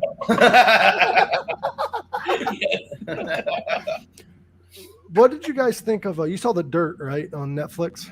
Yeah. What's your thoughts of that movie? Man. It was a good movie, but like I'm a huge music history buff, and it wasn't historically correct, but it was a great movie. Yeah. That's kind of like would have fared better as like a mini series or whatever. Yeah, no? if you were to make it more historically correct, it would have worked better as a series instead of a movie. That's kind of like Bohemian Rhapsody. I love the movie, but I got a migraine watching it because none of it was historically correct. None of it. Like they're like, oh, Freddie has AIDS. Let's reunite at Live Aid. What? Queen reunited before Live Aid, and Freddie didn't get AIDS till 7 years after Live Aid. What the fuck is this shit? I'm like, and Freddie didn't come out publicly and say he had AIDS until like he was dead. Like nobody knew. Like it wasn't like common knowledge. Oh, Freddie has AIDS. Like that wasn't common knowledge back then. Like, I don't know. I love Freddie though. Nice little trivia. You guys like trivia, right? Sure. The first thrash metal song. I've mentioned this on the show a couple times. First thrash metal song by which band? Which band made the first thrash metal song? I'm stumped. He's gonna say Queen because we were just talking about Queen, and then he's Queen. Gonna why? It is Queen. Good job. It's actually a song that came out in the 70s. Stone Cold Crazy. Oh yeah, dude. Good call. Yeah. Good call. Dun, dun, dun, dun, dun, dun, dun, dun, dun, dun, dun, dun, dun. Metallica covers it. Live. Totally, yeah. I think I saw Hell Yeah cover it once too, back in the day. Well, I love Hell Yeah. I saw Me them. too, man. People give them a lot of shit, but I'm a fan. So I'm a fan because phases with them. yeah, I didn't like Stampede very much, but it depends on the album. Like Hell Yeah is one of those bands that isn't one genre. Like yeah, exactly. And that's why I love Chad Gray and shit. Mudvayne's back together. Yeah, Yes. that's awesome, Yeah. man. That's insane. It's exciting. Like I don't know if we'll get to see him or not, but Yeah, if only. Like I can't wait to hear Dig, Bury Me.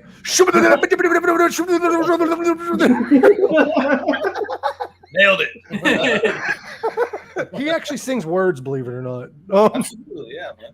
BlackSwine covers Dig, actually. oh, you guys covered Dig? Do you actually sing the lyrics, or do you go? I think I've seen footage of that. What's that? I think you posted up a video clip of that. On There's a video floating around on Facebook Facebook. of that. Yeah. And I think you've done Sick Bubblegum. Yeah, Sick Bubblegum. That was pretty good too. Yeah. So, I love Much better than my guitar covers, but you know how it is. yeah. I love Sick Bubblegum. On our last couple shows here, we've done a tribute to Joey. We've been playing "Sick" by Slipknot. Yeah, the best that four dudes from Illinois can, you know. So We're like neighbors with Iowa. It's fine. Yeah, like, we're allowed. You know what post I really hate? There was a post going around where it shows Joey Jordison playing his drums upside down, spinning and all that shit.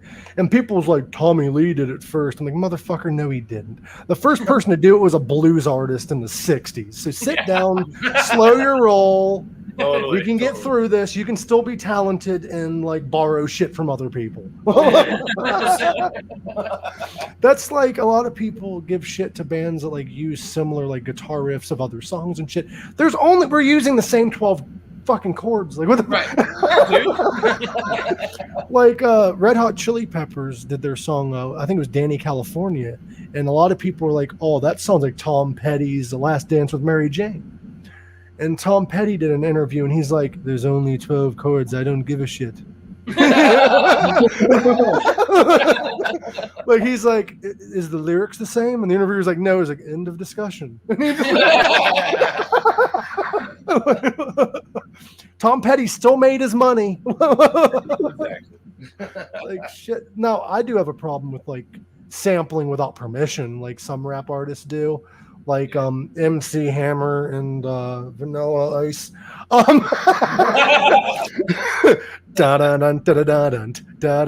What's hilarious is Vanilla Ice's argument was that it goes da da da da da da da da da da. And he's like, and theirs goes. That makes it okay. And it's like, and theirs goes da da da da da da. Robert Van Winkle. Or Robert Van Winkle. That's his real name. I remember when Jim Carrey was on that show. What is it? In Living Color. Yeah. And he fucking parodied that. He's like, all right, stop. Well, I do it my laces. and he's like talking about how his real name's Robert Van Winkle, and he's like, nothing rhymes with Winkle. Doesn't Robert Van Winkle sound like remember that old nursery rhyme or that nursery story that you were told in school about that guy that you had to guess his name, and this girl had to guess his name in order to get something back, and she heard him in the corner like saying something Van Winkle, you know what I mean? That old story. Van Winkle. Yeah, right? Robert Van Winkle. Yeah. That's, I think Ice is eternal. He's just been around for so long. There's a nursery rhyme about him from days of old. Robert Van Winkle. Like Vanilla Ice, though, he did have a metal album, a couple of them. Yeah, saw that. Ice, baby. Yeah, wasn't that with members of Korn? That was with members of Korn, if I'm not mistaken. Was it? Oh shit! Yeah. Because I think that was around the same time when Korn released that album. And at the end of the album, if you listened to nothing for 2 minutes, there was a song that would play, and it was Earache My Eye from Cheech and Chong's Up in Smoke. And it had Cheech on lyrics and Korn playing the instrumentals. And I think that song came out the same time as that one. Gotcha. Yeah, that was at the end of Follow the Leader, right? Yeah. Yeah. My mama taught me to tell me how to live. Dun, dun, dun, dun, dun, dun. But I don't listen to it because my head is like a sieve. Them guys are still going fucking strong. I know, dude. Last week on the show, I must be in a Cheech and Chong mood because last week on the show we discussed Tommy Chong. I don't know if you watched that episode or not, but we slightly touched on the whole Tommy Chong subject. The reasoning why is because Tommy Chong was actually a musician. He played for a band in Motown. And when he was in this band in Motown, he was doing a rehearsal with his band, and Jimi Hendrix walked in and jammed with them. What? Holy shit, man.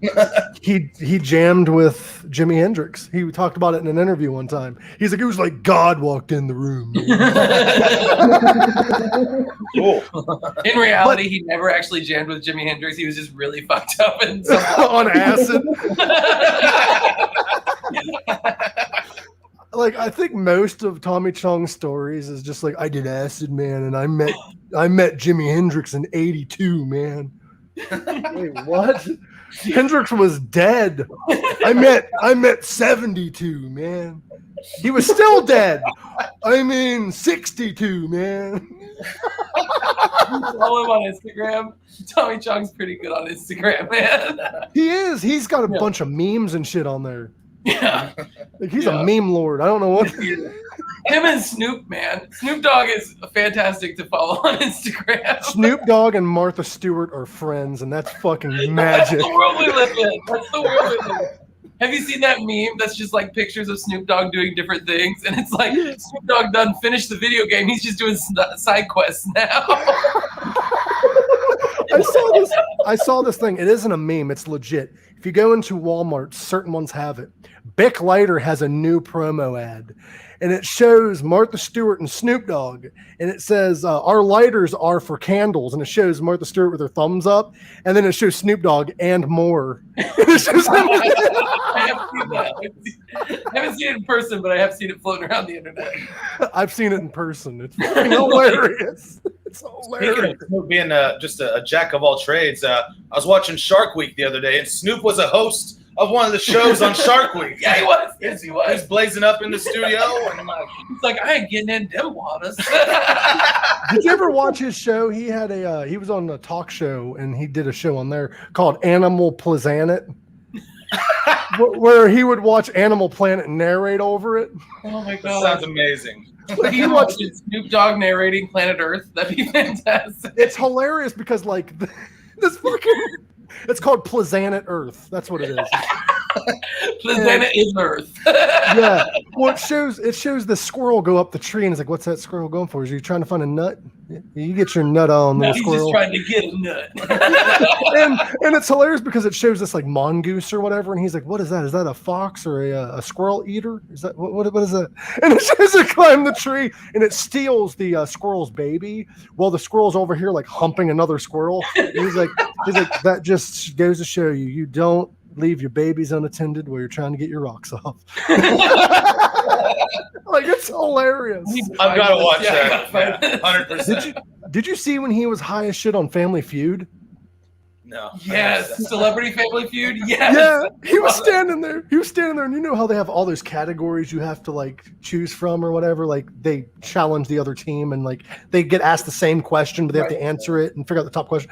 One of them was pie and the what, and Snoop Dogg, without missing a beat, was horse. And Steve Harvey was like, and then it got to like him reading down the row of it, and he's like, now we get to find out what the hell you said. And he was like, sometimes when you medicate too much, things like these happen. He still won. Oh, nice. He didn't need that question to win, so he still won. That dude, man, I think there was a shortage of weed back in the day when he was touring up. I don't know. Like, what? Did you know that this is another crazy celebrity friendship? Steve, what's his name? Fucking the host of American Idol or America's Got Talent. I mean, Steve, the guy that always yells and shit. Steve Harvey. Like, no. He's the host that always yells and says that their singing's horrible and shit. Simon Cowell. Yeah, that dude. Simon Cowell is good friends with Gordon Ramsay. That makes total sense. Singing shit, your risotto sucks. Could you imagine them two?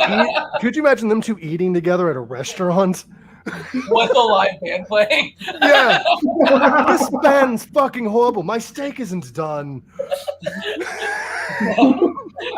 Just burn it down. Fuck me. A bit of rage. You know what's weird though? You have those shows where like people who aren't musicians are judging how good musicians are. Yeah, it's just like the cooking shows, like those are actual chefs and shit that are judging. But on America's Got Talent, you got fucking Howard Stern judging your singing. Like Yeah, Howard Stern just likes to watch bands. That's all it is. Howard Stern's like sitting there, he's like, not one fucking titty. Like, what's the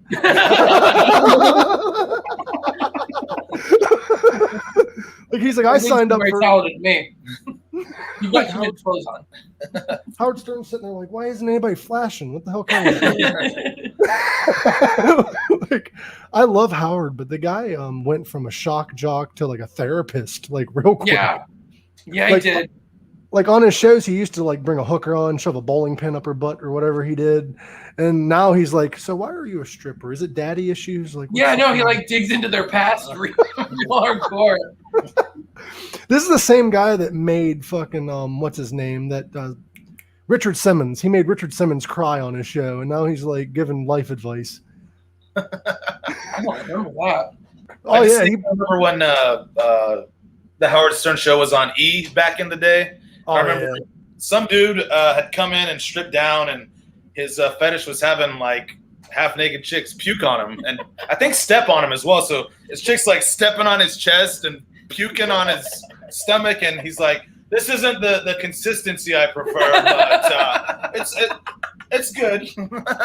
I prefer the consistency of warm maple oatmeal. What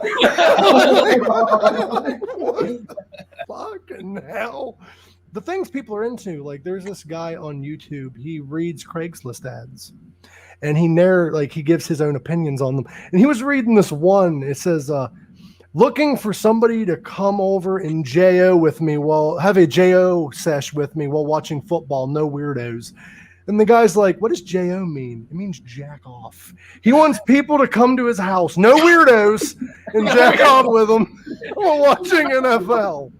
I just want normal people to come watch football and tug on their puds with me. You got some weird things going on in your life. I ain't interested.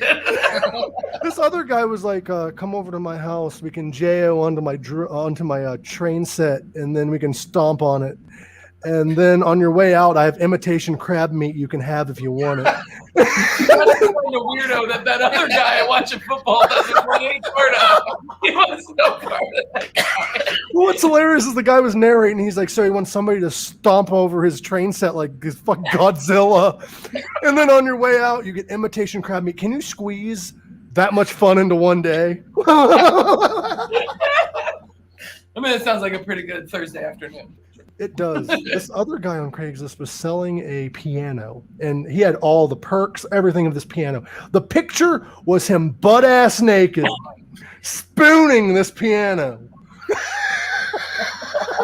The internet's wonderful and scary all at the same time. This other guy was like in the like Men Seeking Women or whatever, and he's posing like half naked, but his chest hair has like hearts shaved into it. And he had like the worst mullet ever. I don't know what you guys feel about mullets, but some of them's weird looking. Yeah, I'm not a fan. There's so many. It's weird that it's like come back now. It's like a fashion statement for children. These poor children, their parents are cutting their hair into mullets. They're not the mullets that we grew up with. They're not like the fancy Joe Dirt mullets. They're I'm lazy. Let's put a bowl on my head. Look in Australia. What? The bogan look. The bogan. The bogan look. The only good. Do you know why mullets are back in style? Because Tiger King was huge. That's the only reason. Yeah, makes sense. That's the only reason. I tell everybody this. I get so pissed because, and it's like a stupid thing for me, but I saw Tiger King like advertised in my Netflix like the week it came out, right? Mm-hmm. And I was like, oh, this looks weird as fuck. And I was like, add to list. And then I didn't watch it. And I'm so upset with myself for not getting in on like the ground floor of being like one of the first group of people to see Tiger King and just be like, what the fuck? I watched it before like all the memes and shit came out. And like, I'm like, yeah, see, that's what I'm saying. Like, I wish I was in that group of people. This guy ran for president of the United States. This guy was in our town back in like 2006. I remember me and my ex-girlfriend we went to our mall. And we walked around, like, what the hell is with all these tigers around here and these weird people? And they were there. They were there. It was them. Our mall is like pin marked on the show. Yeah. Village Mall. Did you meet him? No. That would have been fucking great. If I had a picture with them, fucking what, 14 years later. You know what's crazy? What's crazy about Joe Exotic? Well, everything. But like, I don't know if you can squeeze that much into one person. He's got 2 straight husbands. What? All of them addicted to meth. And then his like husband, I think, shot himself, and then he got another one. Because you got to keep the 3-man pack. Costco got another one. and he ran for president. Yeah. Now that campaign ad should have won him the presidency. Yes, because I am gay. Yes, I am gay. I'm pissed as hell. I got a lawsuit from some bitch down in Florida. And then it ended with, I am a real American. Dude, that's who you should follow on Instagram. If you don't already follow Joe Exotic on Instagram, I'm like, he still posts. He does. I found out that you can, even though he's in prison, you can. So the internet is like a right now, basically. So you can purchase time, like it's from your commissary to use the internet. They have like tablets on the wall. You go up and you just do shit on it. So yeah, isn't that weird? Isn't that so fucking weird? That's beyond weird, man. They actually had rights like that for a while, but not to internet. They used to have rights to like musical instruments and shit. Because the reason why I know that is Charles Manson wrote 2 albums while in prison.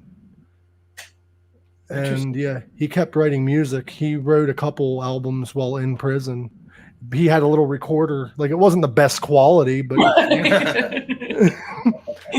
not in there with a full mixer. He has a full house band. He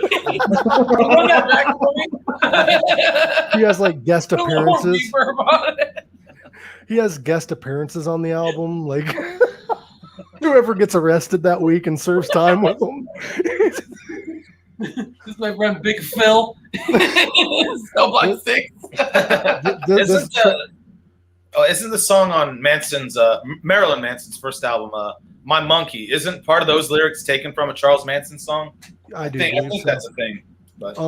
Also, Guns N' Roses covered a Charles Manson song. Sorry, "Look at Your Game Girl." Look really? at your game girl. That's a Charles Manson song. Oh, I did not know that. Shit, man. Charles Manson's music is on Spotify if you want to check out Charles Manson's music. I didn't know that. And you're not giving any money to the guy. He's dead now. So yeah. I mean, you can listen to it now. It's safe. It's safe. It's safe to listen to it. Charles Manson wrote music for the Beach Boys. Yeah. Yeah, I heard that. They were like friends before he, started a cult. We can do a whole episode on Manson sometime. That'd be fun. Because Manson, like, he's weird. He was in jail for conspiracy to commit murder. He didn't commit it. He just admitted to it, so they threw him in there. Totally. Because he was a homeless. Oh, go ahead, man. He was a homeless guy, and he was a starving musician. And you guys know what being a starving musician's like. I mean, you'd probably admit to some crimes you didn't do. Are you familiar with Albert Fish by chance? I was listening to a podcast. He was like, I forget, I think he's from the 1800s, but he like was a psychopath and unfortunately like murdered and raped children and women and stuff. But I heard that he like shorted out the electric chair because he would take like these long pins and like shove them in his groin and like all over his body, and he had like a fucking he liked to self-flagellate, so he had a whip with like fucking nails and shit and like really crazy shit, man. But, yeah, I think he's one of the few people that survived the electric chair. Yes, correct. Crazy. Albert Fish was also mentioned in House of a Thousand Corpse. Yeah, he was. I'm trying to think what part that was. Captain Spaulding, when those kids came in, he's like, "You want to go on the murder ride?" And they go on that ride, and Albert Fish is one of the serial killers mentioned. Oh, yeah, you're right. Yes. Cool. Yeah. Albert Fish was actually, I think he was the one mentioned right before Dr. Satan, I believe. He was either that one. Right. I think you're right. Mm-hmm. Because he was fucking crazy. Like, not saying serial killers aren't, but... Exactly, right. The one that really is crazy is Zodiac. They still never caught him. Mm-hmm. Right, yeah. Well, they never caught Jack the Ripper either. If I remember. I mean, great. Same person. They're all Ted Cruz. Remember when that came out back in the day when Ted Cruz was running for president? They're like, Ted Cruz was a Zodiac killer. That doesn't add up at all. He was like 3 when that was happening. Oh man, I'm going back to. I'm still saying it's Vanilla Ice. He's just eternal. Also, all unsolved crimes was Vanilla Ice. Because nobody wants to arrest a guy by the name of Robert Van Winkle. Right. Remember when he used to do a lot of movie appearances, like a shit ton? Him and like Adam Sandler were best friends for a while. He was in every Adam Sandler movie. Remember The Wrong Missy when that came out? Oh, that was so good.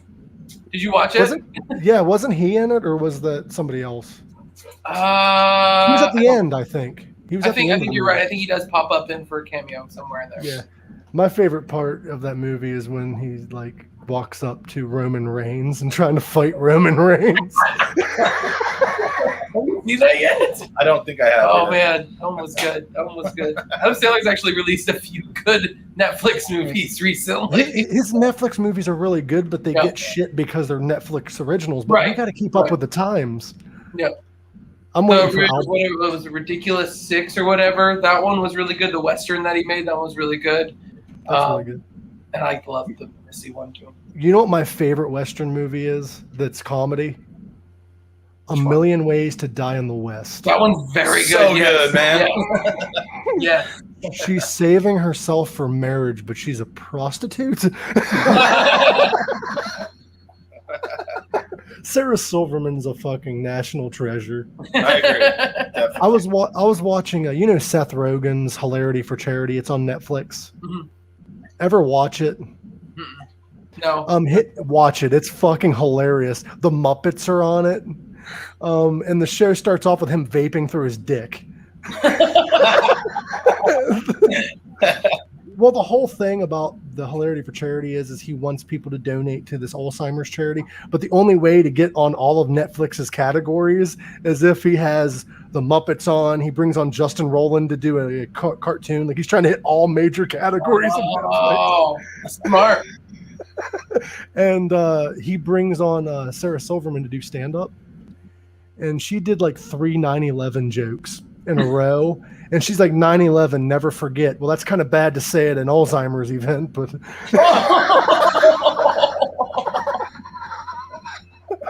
like, oh no. Oh no. Seth Rogen is fucking hilarious. Definitely, man. Like, he should be a stand-up comedian. He hasn't done stand-up yet. Well, that's right. Yeah, He's come like think of that. actor. I would pay to hear an hour and a half of You guys start with the Impractical Jokers guys at all, or no? Oh, I've seen Impractical Jokers live. Nice, dude. We bought tickets like a couple years ago, but it keeps getting pushed back because of everything. They're But, called they're There's this called the awesome Tenders. podcast with Sal Volcano and the dude who hosts Backyard Bar Wars, Chris something, Oh and my God. check it out. It's called Hey Babe. Fucking hilarious. Did you hear when Sal Volcano was on? Like half of an episode of that show, and I feel like that guy's such a douche. Oh no, No. just give it a All chance. right, Give it a all right. chance. Did you hear when Sal Volcano was on? This Isn't Happening. It's on YouTube. It's a series where they bring celebrities on to tell funny stories. Okay. Oh yeah. You I think have I've seen to. that. The host is Ari Shafir, Mhm. who Yes. was famous in the early 2000s for being the amazing racist. Oh, shit. He's a Jewish guy, but he He's would do very like Jewish. he would do crazy shit, like, but he don't do that anymore. He's a stand-up comedian mostly now, but he does a show, and Sal Volcano told a story about how he got in the mail these sateen size 3 women's pants, and he's like, instead of returning them, I put them on and wrote a ransom note.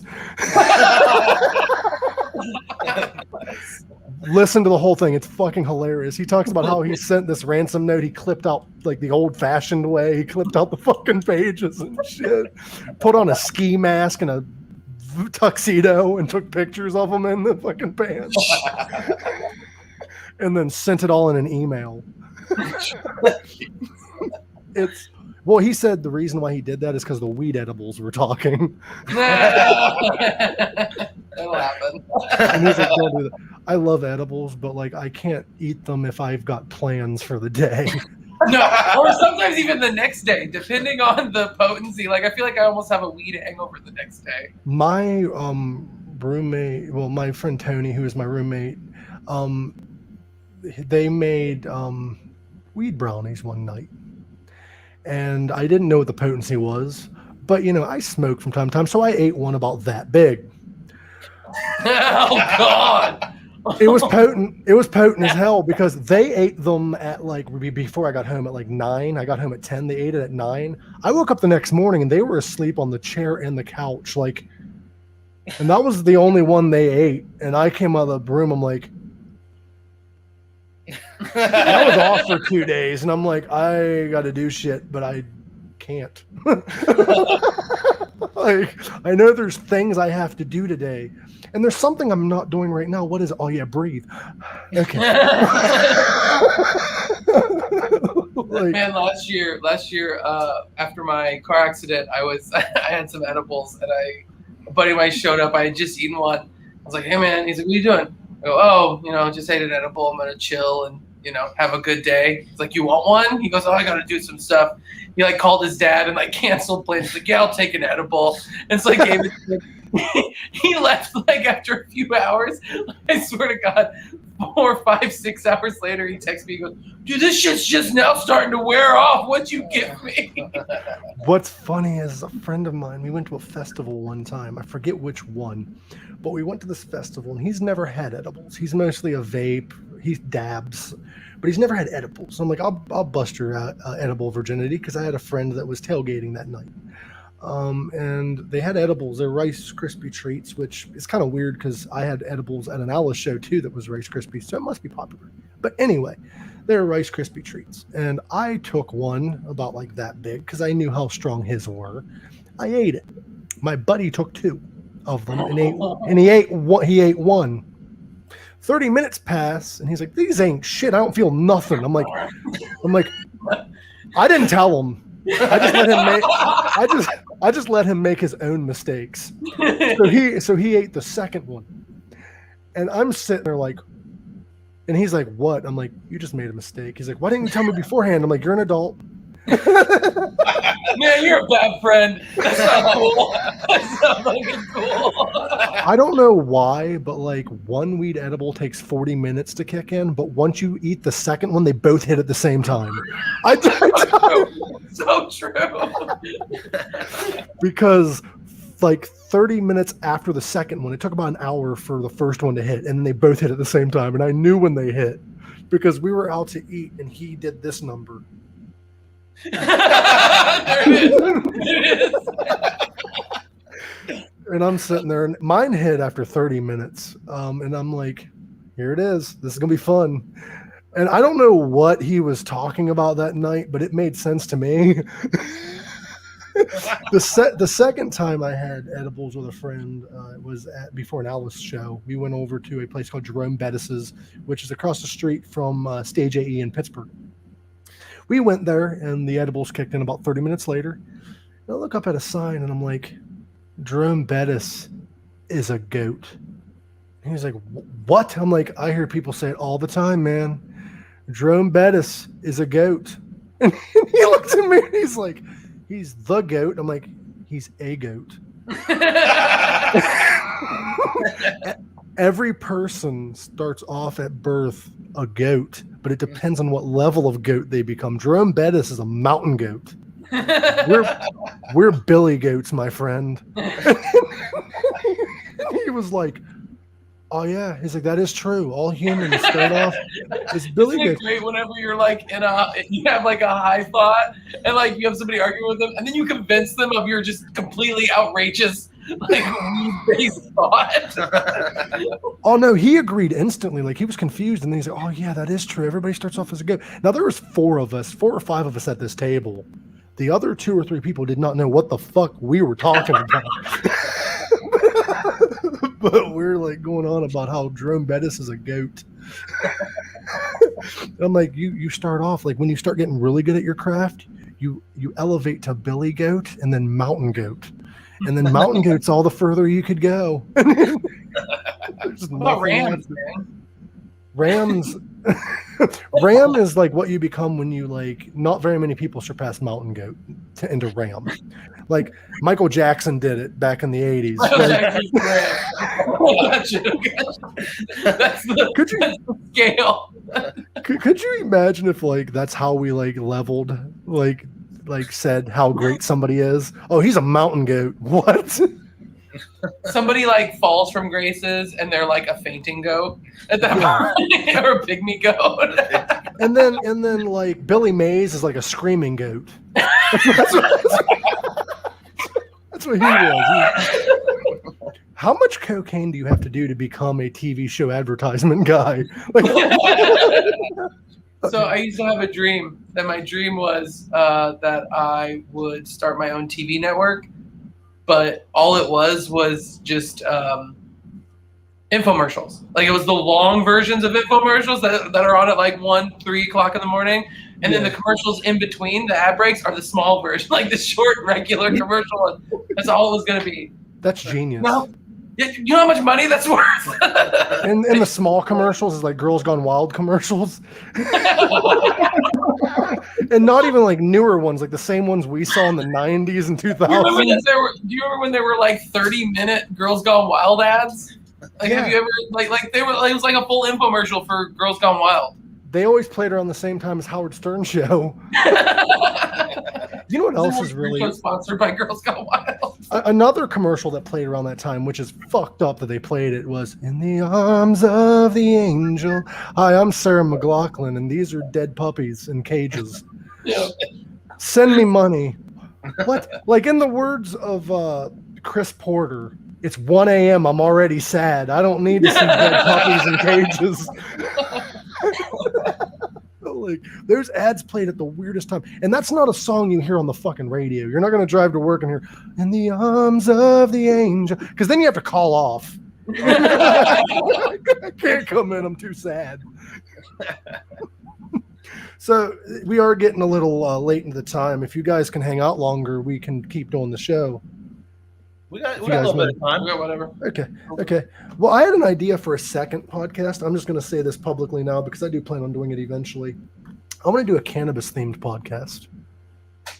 Right on. Where each episode I bring a guest on or just have a co-host. It depends on the episode. And the guest and I try a different strain of cannabis each episode, and we discuss the medical benefits of each strain. And it'd be like a marijuana educational program plus interview. I would love to be a part of this. Like we'll jump into guest, Mike. There we go, first guest. Like, I'll have like a bunch of snacks. It'll be perfect. Let's be do like a prediction. Hot ones, but weed. Yes. Oh, stone high ones. ones. High ones. Well, I actually have another idea. A friend of mine told me this. Instead of doing it on like YouTube and shit, due to like YouTube being weird about like cannabis, due to it being federally illegal, do it on OnlyFans and call it Only Strains. Only Strains, yes. And you like pay like $4.20. And you get to watch videos of just us getting high and talking about random shit. Yes. That's kind of an idea that I got because I watched a show called Getting Doug with High. It's when Doug Benson brings on a guest and they smoke weed together and then they just talk. But I want to add another step where like we go through the medical benefits and make it kind of educational and then jump into the conversation. Because each strain has its own medical benefits. Like we could easily have 100,000 episodes because of all the different strains. And then we could just do a second one of the same strain because we forgot. Did you see that Jaleel White has a strain of weed now called Purple Urkel? What's hilarious, all these celebrities are coming out with new strains, but a lot of the strains already exist. It's just them growing them now. Oh, gotcha. Like Purple Urkel's been a strain since like the show was on the air, but he just now finally was like, I'm going to make my own and make money off of it. Oh, gotcha. Seth Rogen has his own weed that he created though. Yeah, I saw that. I saw him like announce it on Instagram or something. Houseplant. They have products for your house and they have plants. He actually makes handmade ashtrays and shit. Yeah. Yeah, like, could you imagine getting an ashtray made by Seth Rogen? But it'd make it even better. It's going to be really great or really terrible. Is it just me or did Seth Rogen like lose a lot of weight over the years? Yeah, he did. He definitely did. Like he was kind of a little chubby in Pineapple Express. Right. And then like now he's like thin and like I want to know he almost looks sickly now. Like he needs a little bit more, like he needs to get a little bit of weight back. It's just like 30 pounds. Isn't he prepping for like the new biopic of the Tommy and Pam like sex tape fucking thing? Isn't he gonna play the guy who stole his sex tape or some shit? I thought he was gonna play Tommy Lee. I'm like, I don't want to see. That's right. I don't want to see Seth Rogen's dick. and I doubt it looks anything like Tommy Lee's. You're gonna have to get like somebody on the case for that to be the stunt double. But yeah, he's gonna play the guy that stole the tape. I think so. That's what I've read. So Can you You know what imagine the casting process for Tommy Lee's dick? Like Tommy Lee standing in a room pantsless, and they just have people coming and going, pulling their hair. Nope. Nope. You have the right size, but you're the wrong race. Sorry.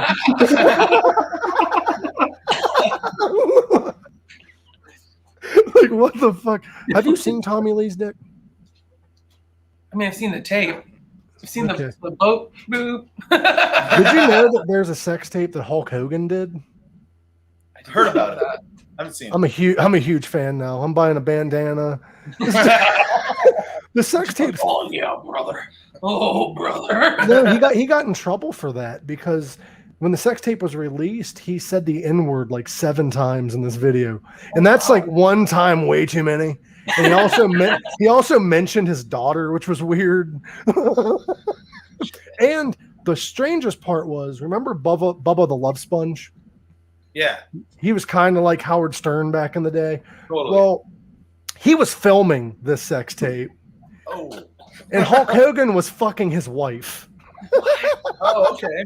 Bubba the Love Sponge is in a Weird, man. poly relationship and had Hulk Hogan bang his wife. And Howard Stern was the first interview after all that broke out. And Hulk's like, I feel safe here, brother. He's like, you're in the wrong place for that. Because the first question Howard asked is, what is it like to have a woman tell you you have a big dick? Because he's like, I'm a Jewish talk show host. We know I ain't hung. Howard Stern back in the day had this game. I don't know if you remember this or not, where they would bring on like a porn star or a stripper and they'd measure each other's penises. I remember that one. Yeah, they would. And they had a challenge going on. And one of the guys was so pissed off because every episode Howard was longer than him. He's like, you keep saying you have a small one, blah, blah, blah. And Howard's like, I do, but so do you. The shit that they got away with back then, dude. Yeah, for real. Like, I wish I could get away with some of that shit. Like, hey, measure my dick, buddy. What? I had Mike Fasano on here one time, and he has a cool story to tell. Go check out that episode. He talks about why he got his name, The Sack. And if you're not familiar with Mike Fasano, his nickname's The Sack. He played drums for Warrant. He's produced a lot of albums and shit. I think he helped with the new System of the Down songs. But his name's The Sack because you can put one and one together. The dude has a big nut sack. But yeah, you guys have been a blast. I'm probably going to cut this short at 2 hours. Well, what Eric 13 said, like what Eric 13 said on his live stream. It's like, I like to have my interviews short. We have to go for 3 hours long. Yeah, we have to do 3 hours. You guys are always more than welcome to come back on the show at any random time or any given time when we don't have guests or anything. We'd love to have you guys back on. It's been a treat. And congrats on the new song, too. Yes, Grace Divide just put out a new single on Friday. It's called Ignite the Torches. These guys on it. Yeah, it's available everywhere you listen to music. And driftlabrecords.com/Grace Divide. You can pick up merch, physical copies of the single, physical copies of our original EP. Yeah. You guys are working on a new album, right? Is Yeah. that what you said? Slowly. Yeah, we're releasing a couple singles and hopefully get the album done. Hopefully within a year or so. Yeah, I would love to have it out by like early part of 2022 would be fantastic. But we'll see what happens. The reason why I ask that is because there's a lot of musicians that said they're not doing albums anymore. It's just singles now and music. Right.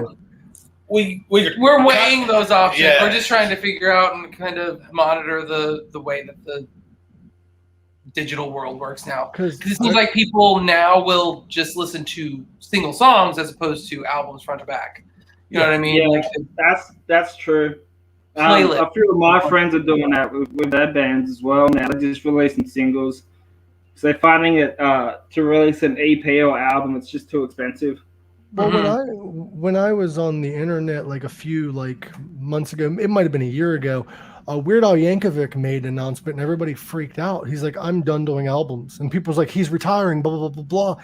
And then he's like, no, I'm not retiring. Singles are cheaper, so I'm just going to do singles. He's like, I'm not doing albums anymore. I'm just going to release music videos at random, unannounced. And I think that's the best way to go nowadays, honestly. Unless you're going to release like an album that's like a concept album with like story to tell, or like if you want to release an album that like all the songs go together better when it's together, like Toll does. Right. Sure. Yeah. But like if it's like this song's great, I want you to hear it. It's better to just release it now instead of people having to wait for the album. Right. Exactly. Yeah, and that's kind of the way we're doing it, but we still want to kind of stick to that old school stuff. Yeah. So yeah, look, we're figuring it out. So Well, Ryan Roxy, with his last album, it was only available. The album itself was only available to buy off of him, but each individual song over the course of a year and a half to 2 years was made available on Spotify as the music videos were being released. Oh, okay. Yeah. Cool. He would release a music video for each song. Yeah. It's either a lyric video or a proper music video. And then he'd upload every music video for that. Like for that And then album. he'd upload them as singles instead of just the album by itself. So you still had to buy the album. Gotcha. Do you remember the Dope album, Group Therapy? You popped it in your computer, and there's a music video for every That's fucking awesome. song on the album. Yeah, That was a cool idea, man. that was dope. Yeah. Indeed. I want to interview Etzel Dope and only ask him one question. You smoke dope? Okay. That's it. See ya. No. Thanks for the talk. Thanks for talking. Good talk. Sure. Good talk. I keep getting tripped out with the taco shirt because I think it says That's a rad because shirt. it looks like it says hell meat. It says shell meat. I got this from a clothing brand called 713, I think it's called. Wednesday 13 puts his merch up there.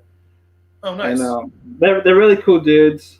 What's up with all these bands? They with follow me 13? on Instagram since I buy this shit and Hell yeah. support I think them. I saw Ace One Johnson had one of those too. Yeah, I think it was the Eat Pizza and Hell Satan or something like that. Yeah. Nice. I have a friend that has a shirt from the band I Declare War, and on the back it says "Chug whiskey, fuck bitches, hail Satan." Yeah. That's a good one. What's Sure. crazy I is have a buddy who's really into grindcore, and he has a shirt on the back that says "Eat, fuck, grind" or something. it kind of reminds me of the Jackal shirt. You know the band Jackal, right? Yeah. Totally. Yeah, Jackal has a shirt that says "Rock and roll and jackal me off," or rock notes, rock me, roll me, jackal me off. Yeah. But the thing about that I Declare War shirt is my buddy got kicked out of the mall for wearing it, and he bought it at the mall. At the mall.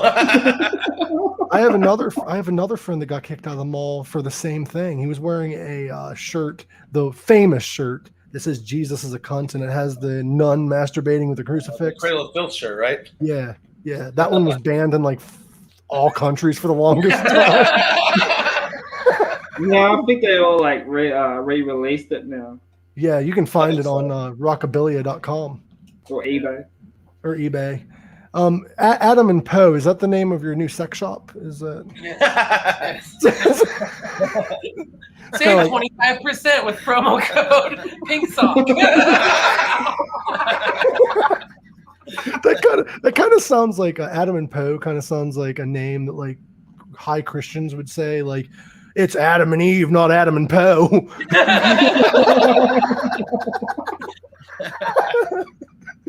But it was nice having you guys. If you guys want to promote anything before we go ahead. You guys have the floor right now to promote. Right on. Yeah, appreciate it, guys.